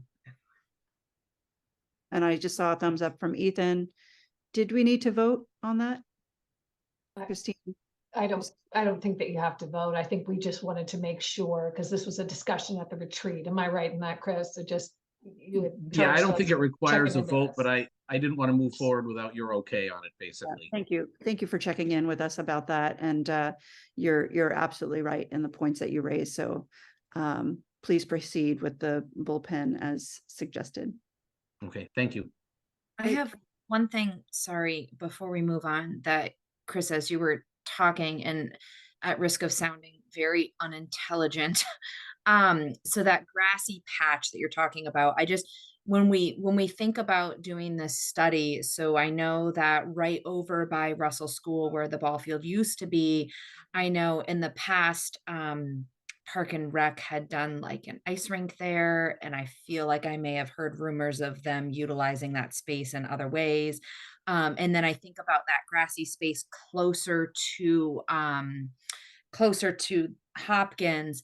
And I just think about like graduation night or some of the concerts we've had and all the cars parked all in there. So I don't know kind of the logistics, if you can still utilize the space once the pumps are installed, if you can park cars on there.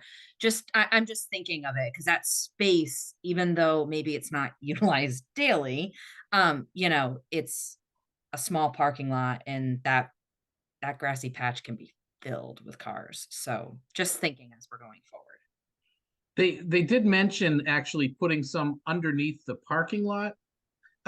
First of all, there's no sounding unintelligent with this, because I think we're all kind of, for lack of a better term, flying I blindly. have the same question. We don't know, yeah, but they did in particular mention that, you know, because of the size of the area needed to get enough energy to cover the school, some might have to be put under the parking lot as well, which I get it, you know, with pavement versus grass is obviously a different surface as far as holding up vehicles and stuff, but it makes it seem like it might still be possible, but truly, I have no idea.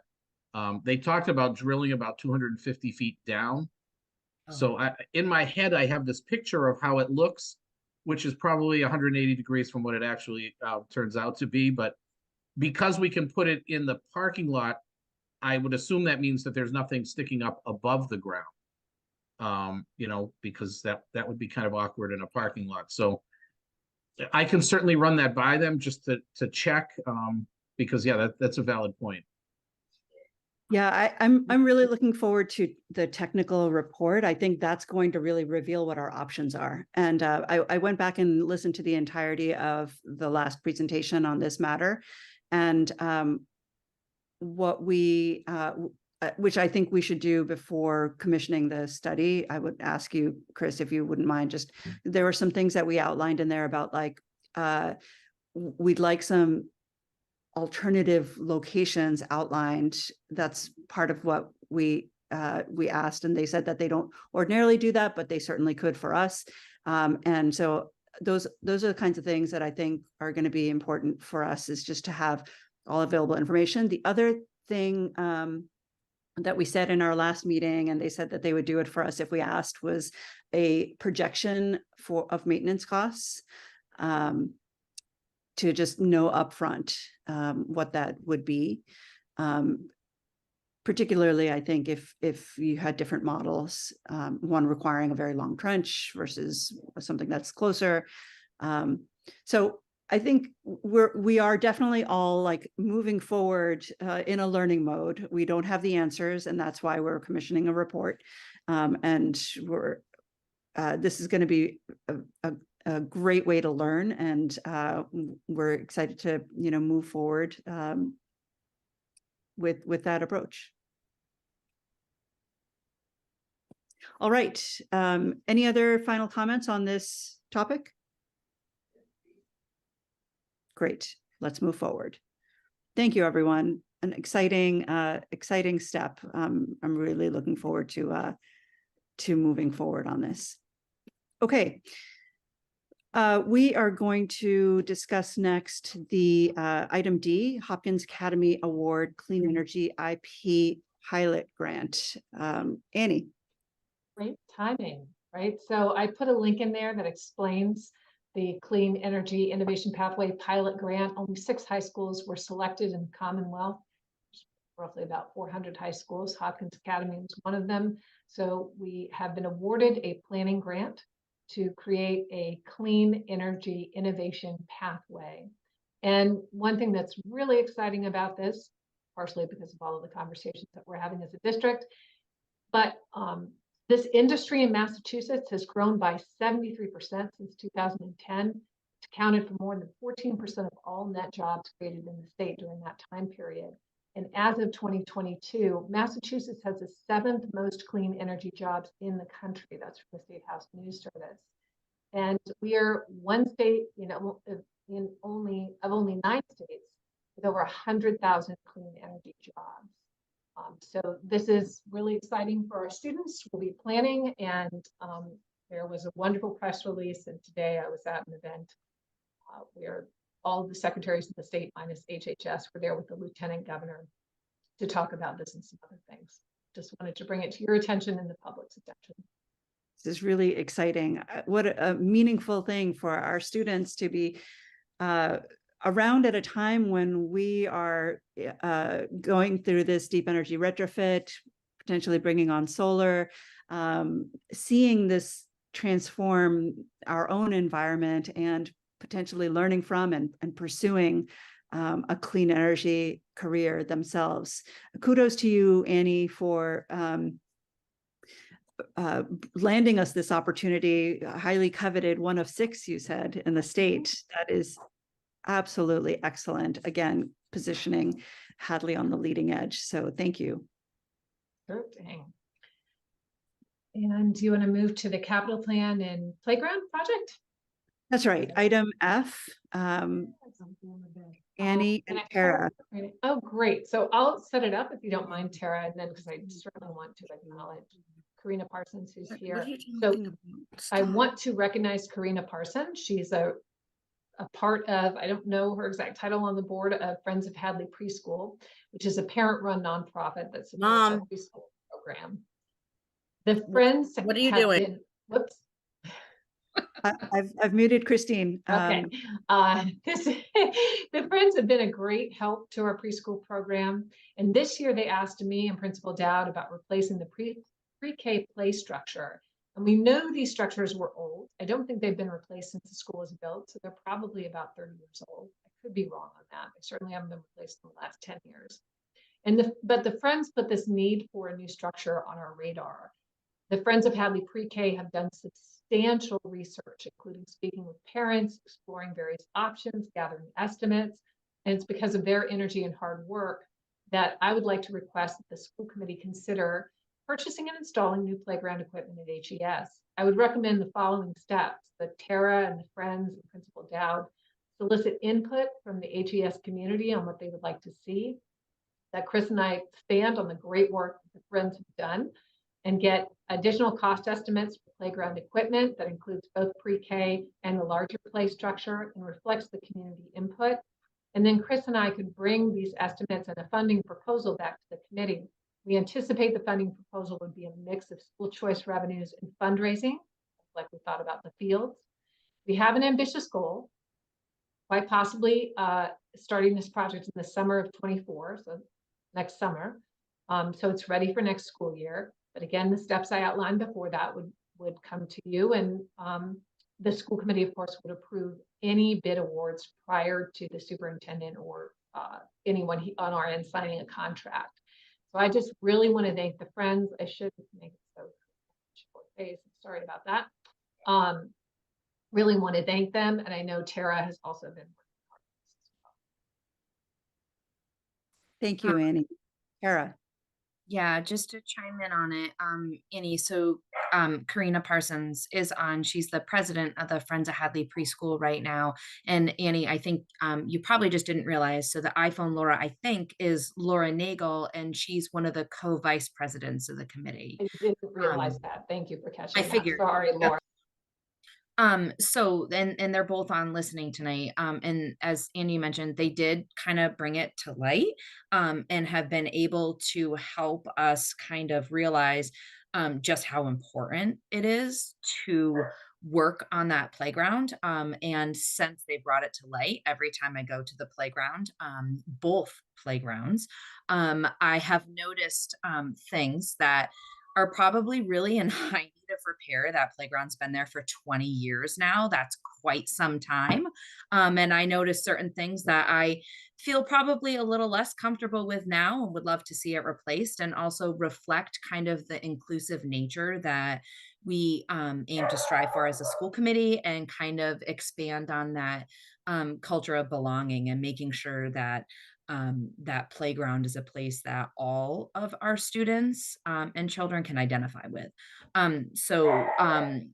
Like I said, the Karina and Laura and Emmy, who's not on here, who's the other vice president, have really brought this to light in discussion. And they've already been a huge resource, kind of exploring different options out there, and are working to help offer their assistance in creating surveys that would be administered to both all of our school communities, so staff and parents alike, to engage community input on what we'd really like to see. We'd really like this to be a place where we're able to achieve as much of everybody's kind of envisions as we can, and create a space for kids to really enjoy. I'm hoping that you all would support. Sorry, it's been a rough day.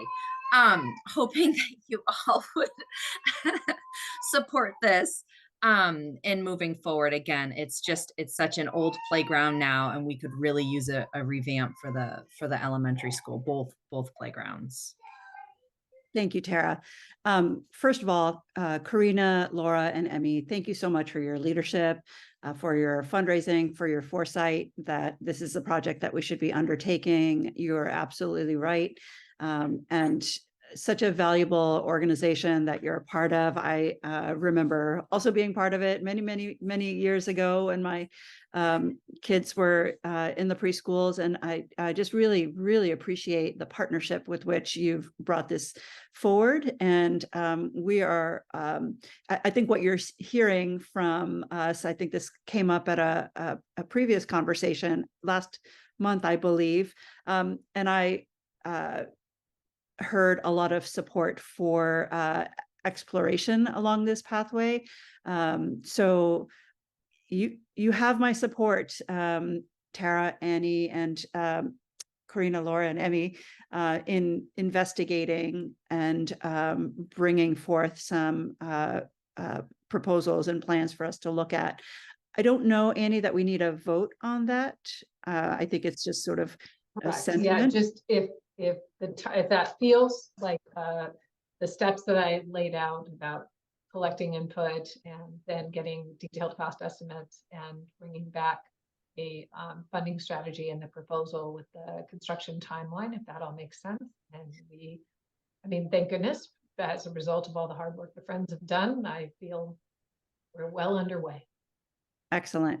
I think the community input is a really important piece. There are so many entities that use the playground and benefit from it. And so really just getting a wide array of feedback is going to be really valuable.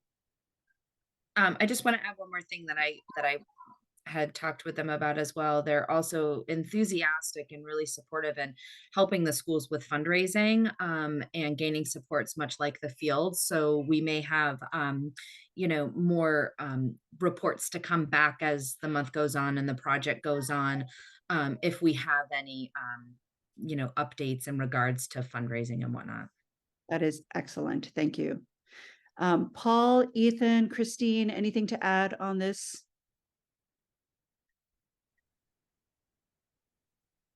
Yeah, I apologize if I'm breaking up. Just a quick thing.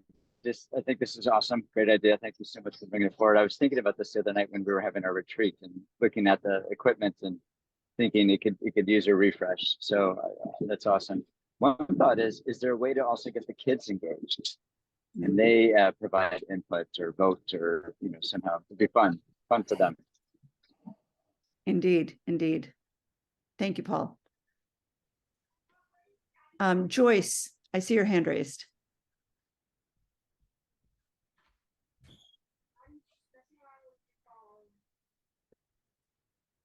Joyce, are you there?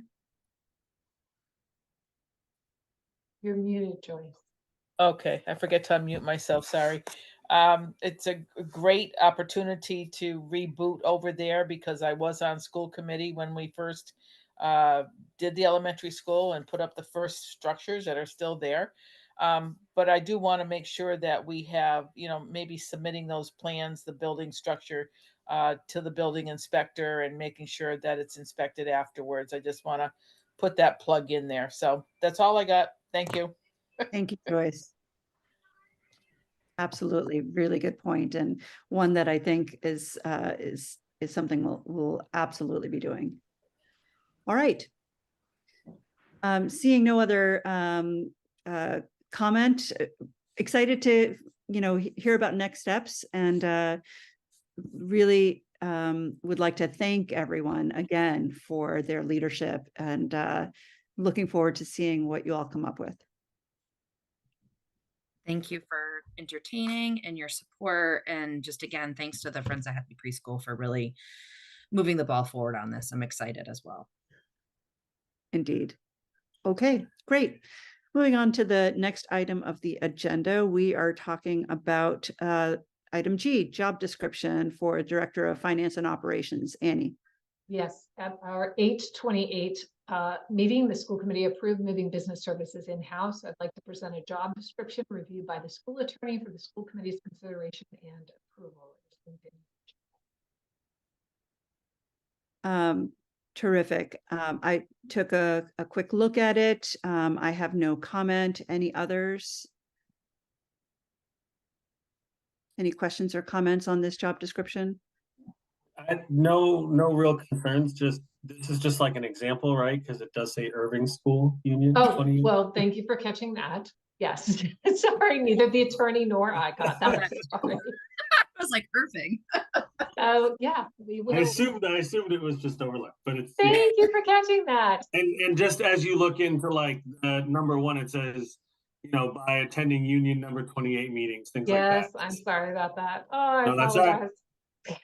apologize. I apologize. Yes. With Hadley's information, I can certainly bring it back again to the next. Why don't I do that? I'll bring it back again next month. Okay. Yeah, Very good. that's work. Thank you. Yeah, I'll bring it back. My apologies. No worries. Good catch. Thank you. We'll bring that back. And so the flags, would you like to move on to? Yes, moving So- on to item H, approval of the classroom flag. And So in accordance with school committee policy KG, I'm recommending 2 flags for approval. These flags are connected to the curriculum. What I've done is when they're new flags, they're moved to the top of your spreadsheet and they're highlighted. They are connected to the curriculum and or reflect culturally responsive practice and DESE guidance. terrific. So we're talking about the 2 flags in row 17 and 18. I'm sorry, it should be row 2 and row 3 highlighted, the French classroom and the social studies classroom. I see. Got it. Very Always good. move them to the top. I see. Excellent.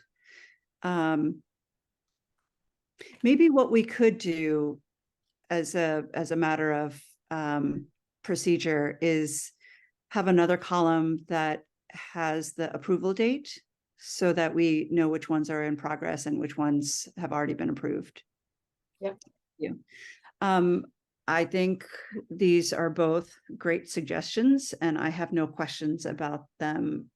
Any questions from my other colleagues? I have no questions or concerns. I only shared the same thing. Can we just add a date so we know when we looked at them? So thank you. Agreed. I'm with you guys. Okay. Do I hear a motion to approve the 2 flags? So moved. Seconded. All in favor? Aye. Aye. Aye. Okay, so that's 3 votes. I think we may have lost Christine, but we're still in quorum. All right, terrific. Moving on to item I, review of conditions of assistance. Annie. Yes, so if you recall, this is also something that you saw in August. The conditions of assistance do not require a vote by the school committee. The conditions of assistance must be signed by the chair, Humira. I sign them and the director of student services annually in order for the district to receive federal IDEA funds. Celia Snow, the director of student services, reviews the conditions of assistance annually with building and district leaders. The school committee again had just asked to have a month to read over this before Humira would sign it. And then if there are no questions or concerns about that, then Humira, I just need to say out loud that we do, this grant is due on October 2nd. We have to submit all of our documents. So make sure that there's no electronic document for you to sign. Okay. Do I hear a motion? Well, first, are there any questions for Annie about this document? No. Okay. Do I hear a motion to approve the conditions of assistance information document? Moved. Seconded. All in favor? Aye. Okay. Terrific. Okay, moving on to the next item of the agenda, we are talking about the potential equipment enhancements related to transportation. Annie. Yes, 2 things we're looking into. I know some people have heard from parents about cameras on the bus stop arms on school buses. And another parent sent an email to Principal Dowd asking about tracker apps for buses. I went to our bus contractor, 5 Star. They did say that they can do the tracker app. What the tracker app does is that it shows parents where the bus is. So that helps a great deal in terms of knowing the bus is coming, the bus is late, where is my child on the bus? Tracker app, very reasonable. Right now, 5 Star says that it's about $15 per month per bus for a 24 bus district. I imagine the per unit price would increase because we only have 4 buses with 5 Star. We would also add the 2 buses that we own, or excuse me, the additional buses we own. But I will proceed with that. That doesn't require a vote. I just wanted the community to hear that certainly we are listening when they give us suggestions and we understand their concerns. The second issue, there's been a lot of conversation across the Commonwealth about vehicles passing buses while the stop arm when buses are loading and unloading, vehicles passing. So Five Star did tell me that currently there is legislation being considered that would allow transportation contractors to add high definition cameras to bus stop arms free of charge. The contractors would then share ticket revenue with local police departments. So this is just an update. I think those bills are making their way through the legislature.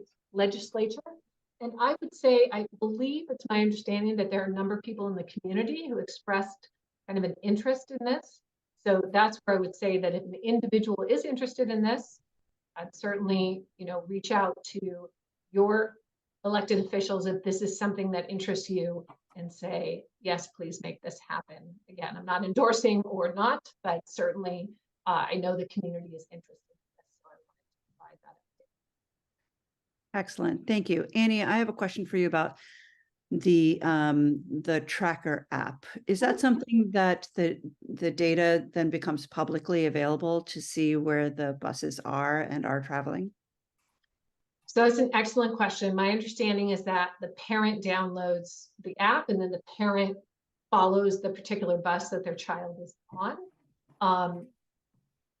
So I would ask that question directly. I can't imagine, but I haven't asked the question. Let me be honest. I can't imagine that seems like that would be a security problem. That if it were just like somebody could access it from the internet or public data in that regard. It's just for the individual who has the app, they can see it. I wonder if that could be just anyone who downloads the app and is looking to see where the buses are operating, and that may be okay. But I want to raise the question, like I wouldn't want my iPhone location to be viewed by everyone necessarily. It's one of those things, is that publicly accessible to anyone? And do we see any downside consequences to that? It's just something that I'd like you to think through. Thank you. Appreciate you asking that question. Yeah, I will dig deeply into that. I will say Trisha Hoff, our transportation coordinator, said, oh my gosh, that would be great. Again, because it helps with if a bus is a little late, if a bus is a little early, is the bus on my street? And a parent is the one, I didn't even know this existed until the HES parent sent an email to Jen who forwarded it to me. But I hadn't thought about that. And let me get some of those answers too as I do some of this digging. I have empathy for that situation. I was the parent who was always screeching towards my driveway to get my younger ones off the bus. So I totally appreciate the value of knowing. I just want to make sure that it's only the parent or of the kids on that school bus. I don't know if it gets into that level of granular detail about permissions and what that administration is like on the part of the school or on the part of Five Star. So thank you for just looking into that and making it so that we are informed before we dive in. You're not looking for a vote at this moment. Okay, very good. Thank you. Moving on to item K, 2024 accountability data. Annie. Yes, so there's some good news there and lots of good news to celebrate. And there's also, I'll let you know what we'll continue to work on. So great news, Hopkins Academy remains in the 83rd percentile. That means similarly configured schools, 7 through 12 campuses in the Commonwealth, 17% of them are performing better right now than Hopkins, but Hopkins is doing better. It's 83rd percentile. So that's excellent. That's a huge jump from 2019 and the same as it was in 2022. We see great performance in ELA just about in every single grade. We saw students, the percentage of Hadley Public School students meeting or exceeding expectations was higher than the state in almost every single grade in ELA. We have lots of areas of very strong growth. So in elementary school, we see still really strong, nice high growth, actually in ELA and mathematics at the elementary school. In grade 6, we see 69% of students meeting and exceeding expectations in English language arts, and 76, which is very high, a very high growth percentile. So that's fantastic. We also see strong performance and strong growth in mathematics in grade 6. And we see examples of strong growth throughout all of our grades. Again, we see very strong growth. I'm going to skip to high school, come back to middle school. We see strong performance and strong growth for Hopkins Academy High School students as well. Where we are turning all of our attention, similar to many schools in the state, is in middle school math. And so we saw low achievement and low growth in middle school mathematics. But I do want the school committee and the community to know that the math department has undertaken the following steps. They are doing targeted middle school math interventions. They're using MAP Accelerator and Khan Academy. This is the same approach that we implemented at Hadley Elementary School. And we saw very impressive results there in terms of turning things around in our screening data between winter and spring. We implemented these two programs, MAP Accelerator and Khan Academy. The department is using their collaboration time to revise the curriculum. We are being more intentional about universal screening and using that data. So we have this really down at the elementary school, and every year we're getting better in the upper grades. So we're focused on that this year. The department, math department, is analyzing data to identify which targeted interventions and how best to progress monitor students. So that's saying which students are at risk of not achieving grade level benchmarks, and what interventions will we provide for those students, and laying out a plan of when those interventions will be offered, who is responsible, and how we evaluate whether or not they worked. And the high school has adopted texts that are considered high quality textbooks, and through Curate, which is a vetting system through the Department of Elementary and Secondary Education, middle school is looking to update their textbooks. So there is a great deal to celebrate in our MCAS data, and we are very clear about where we need to pay attention. And I'm happy to answer any questions about our data if the school committee has any. Thank you, Annie. I appreciate you. Overall, an impressive report of our scores. Congratulations to all educators and to you for that. And thank you also for highlighting some areas of improvement. I think this math at the middle school level in particular is it's a challenging time. Math really ups the game, and we're probably still seeing lingering effects of the pandemic and the foundation that students would have set. These students would be in 4th, 5th, and 6th, I think, roughly during the pandemic. And so a challenging time as a foundation. So thank you for outlining what we're going to do to turn that around. I invite other thoughts and comments from my colleagues. Tara, Ethan, Paul. I don't have any questions. I'm just,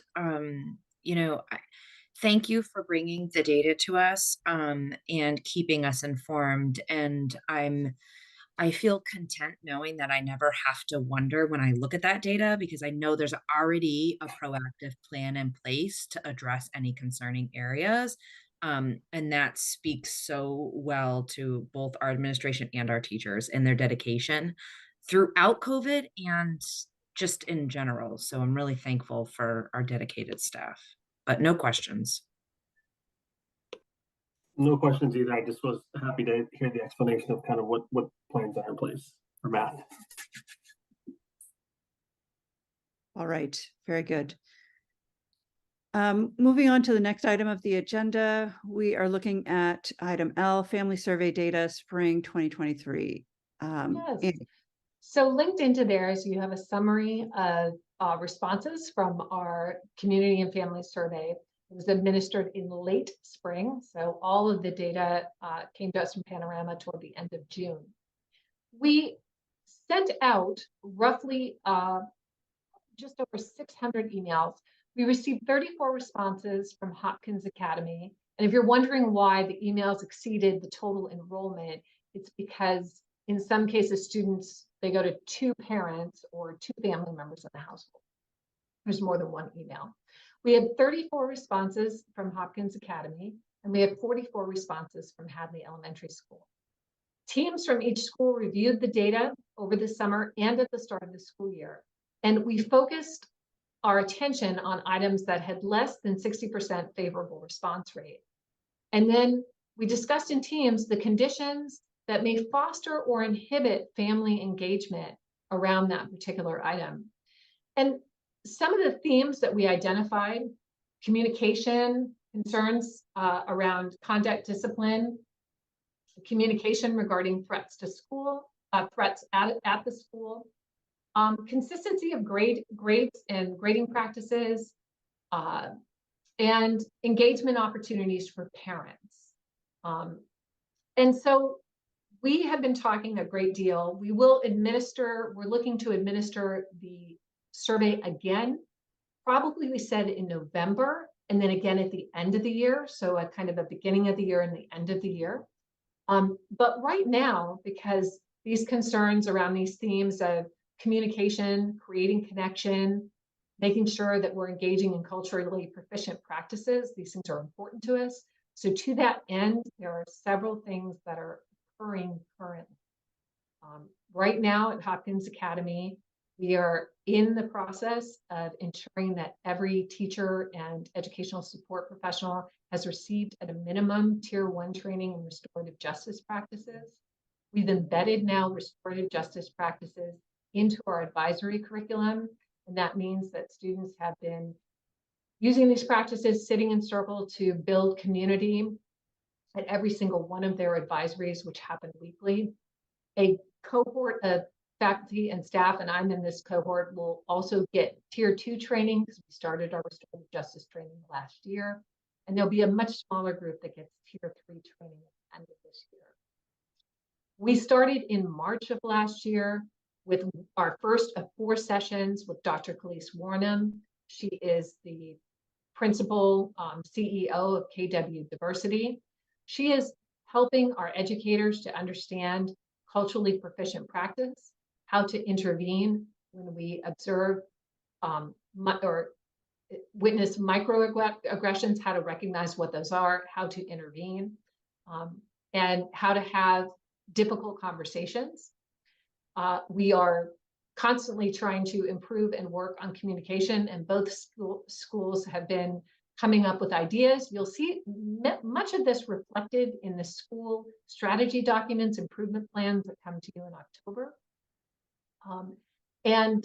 We are focused also on creating connection. And again, things like restorative justice, responsive classroom are evidence-based, systematic ways that we hope to improve the experience that every single family has with Hadley Public Schools. And we are really trying to be responsive. I think you folks know we this year went to have school choice bus stops at the corner of every time in every direction in town. We also have HPS, great idea, Jen Dowd's idea, HPS family ambassadors. Right? So if you're new to Hadley Public Schools or you're returning from somewhere else and you're interested in being connected with a family who's been here for a while, then we connect you with that so you feel part of our community. So, and you'll hear about some other, again, activities and initiatives and focus areas that each school will include in their strategy documents, and they will present those to you at the end of October.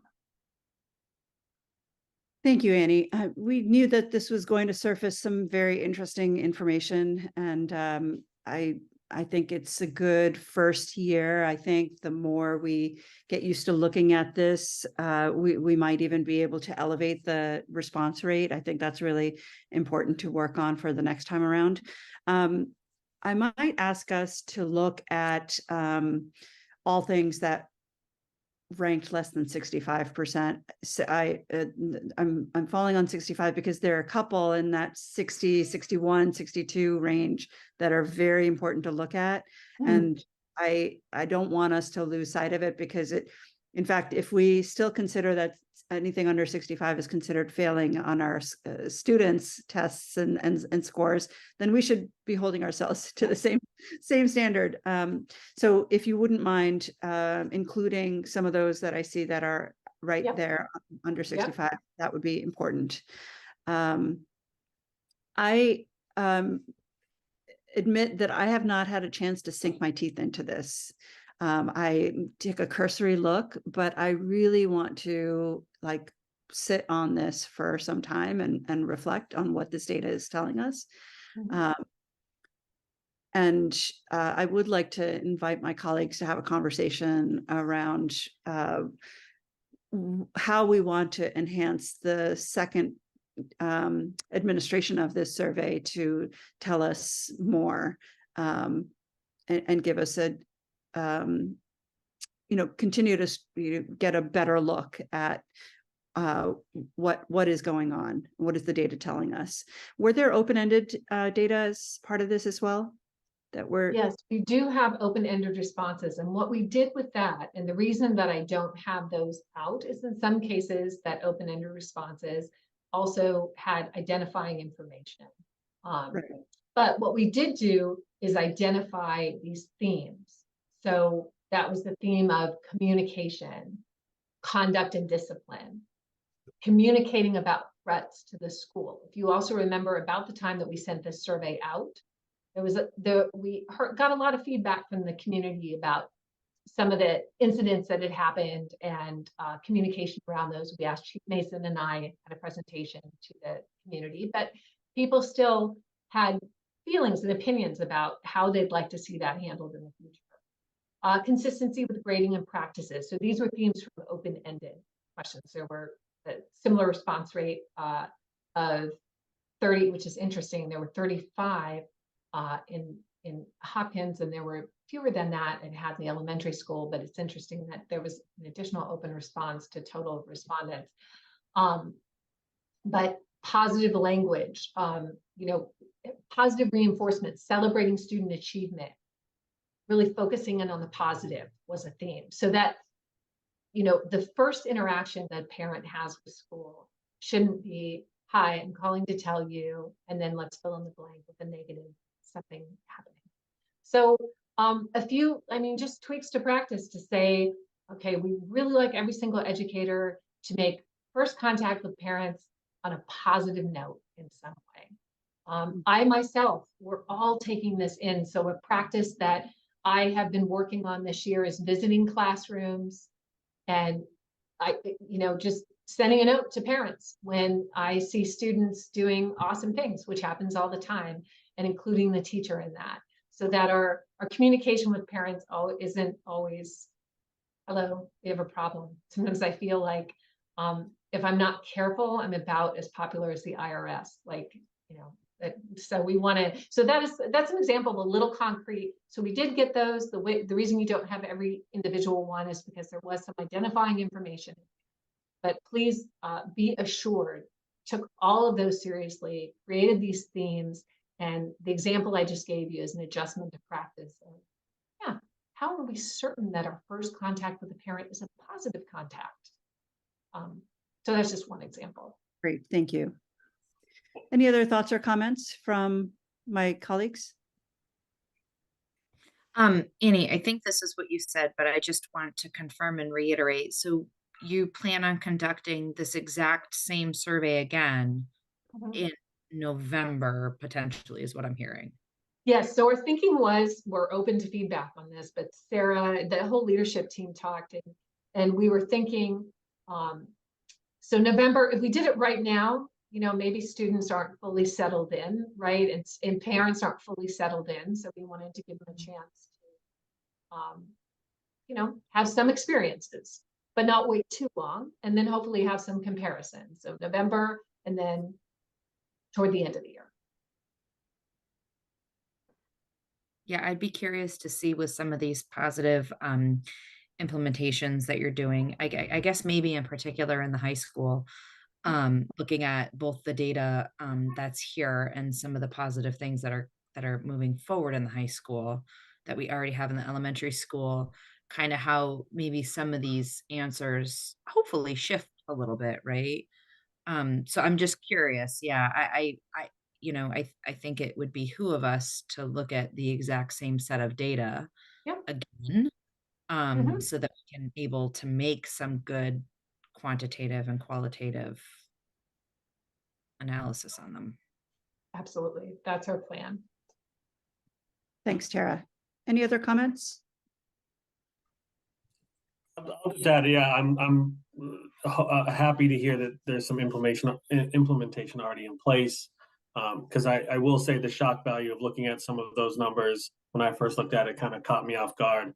But I also know that we're constantly kind of looking at this data and trying to find ways to move forward. So it wasn't like, oh man, what are we going to do? Because I knew you were already kind of moving in the right direction. But I am, like Tara, kind of looking forward to see if there's kind of any movement if we redo this data in the next couple of months. All right, very good. Thank you, Annie. Sure. Okay, let's review our action items. We have already approved the senior class proposal to paint parking spaces. We have already moved forward on the ECM and that we're going to study for the deep energy retrofit scoping study. We've already, we're going to hold on the job description. Annie, you're going to bring that back and fine tune some things.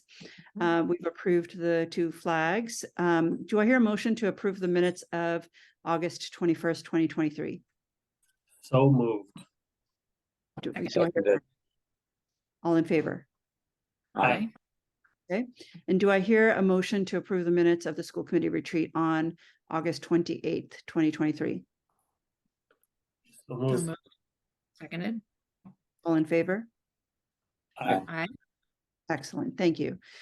Business manager update is gonna wait, we're not doing that this month, right? We're gonna wait till next month. Yes, Thank that's you, Chris, correct. for being here, even still. School committee updates. Does anyone have any announcements to make? Okay, I have a brief announcement to make, and that is to send out our deep condolences to the Kiris Kolkis family, whose father passed away, and really important figure to the town and children and the schools. So just really feeling a lot of sending a lot of love and care to that family, and they're in our hearts. Next meeting dates are October 23rd. We have a policy meeting at 4:30 p.m. followed by a regular school committee meeting at 5:30 p.m. And that is it. I will entertain a motion. Oh, actually, sorry, Joyce, I'm going to ask you to say a few words. Anything to keep in mind about select board related things? Go ahead and unmute yourself. Oh, sorry. Very quickly, fall town meeting coming up. We will close the warrant next week. So if you have anything for us to put on the warrant, please get it to us by next week.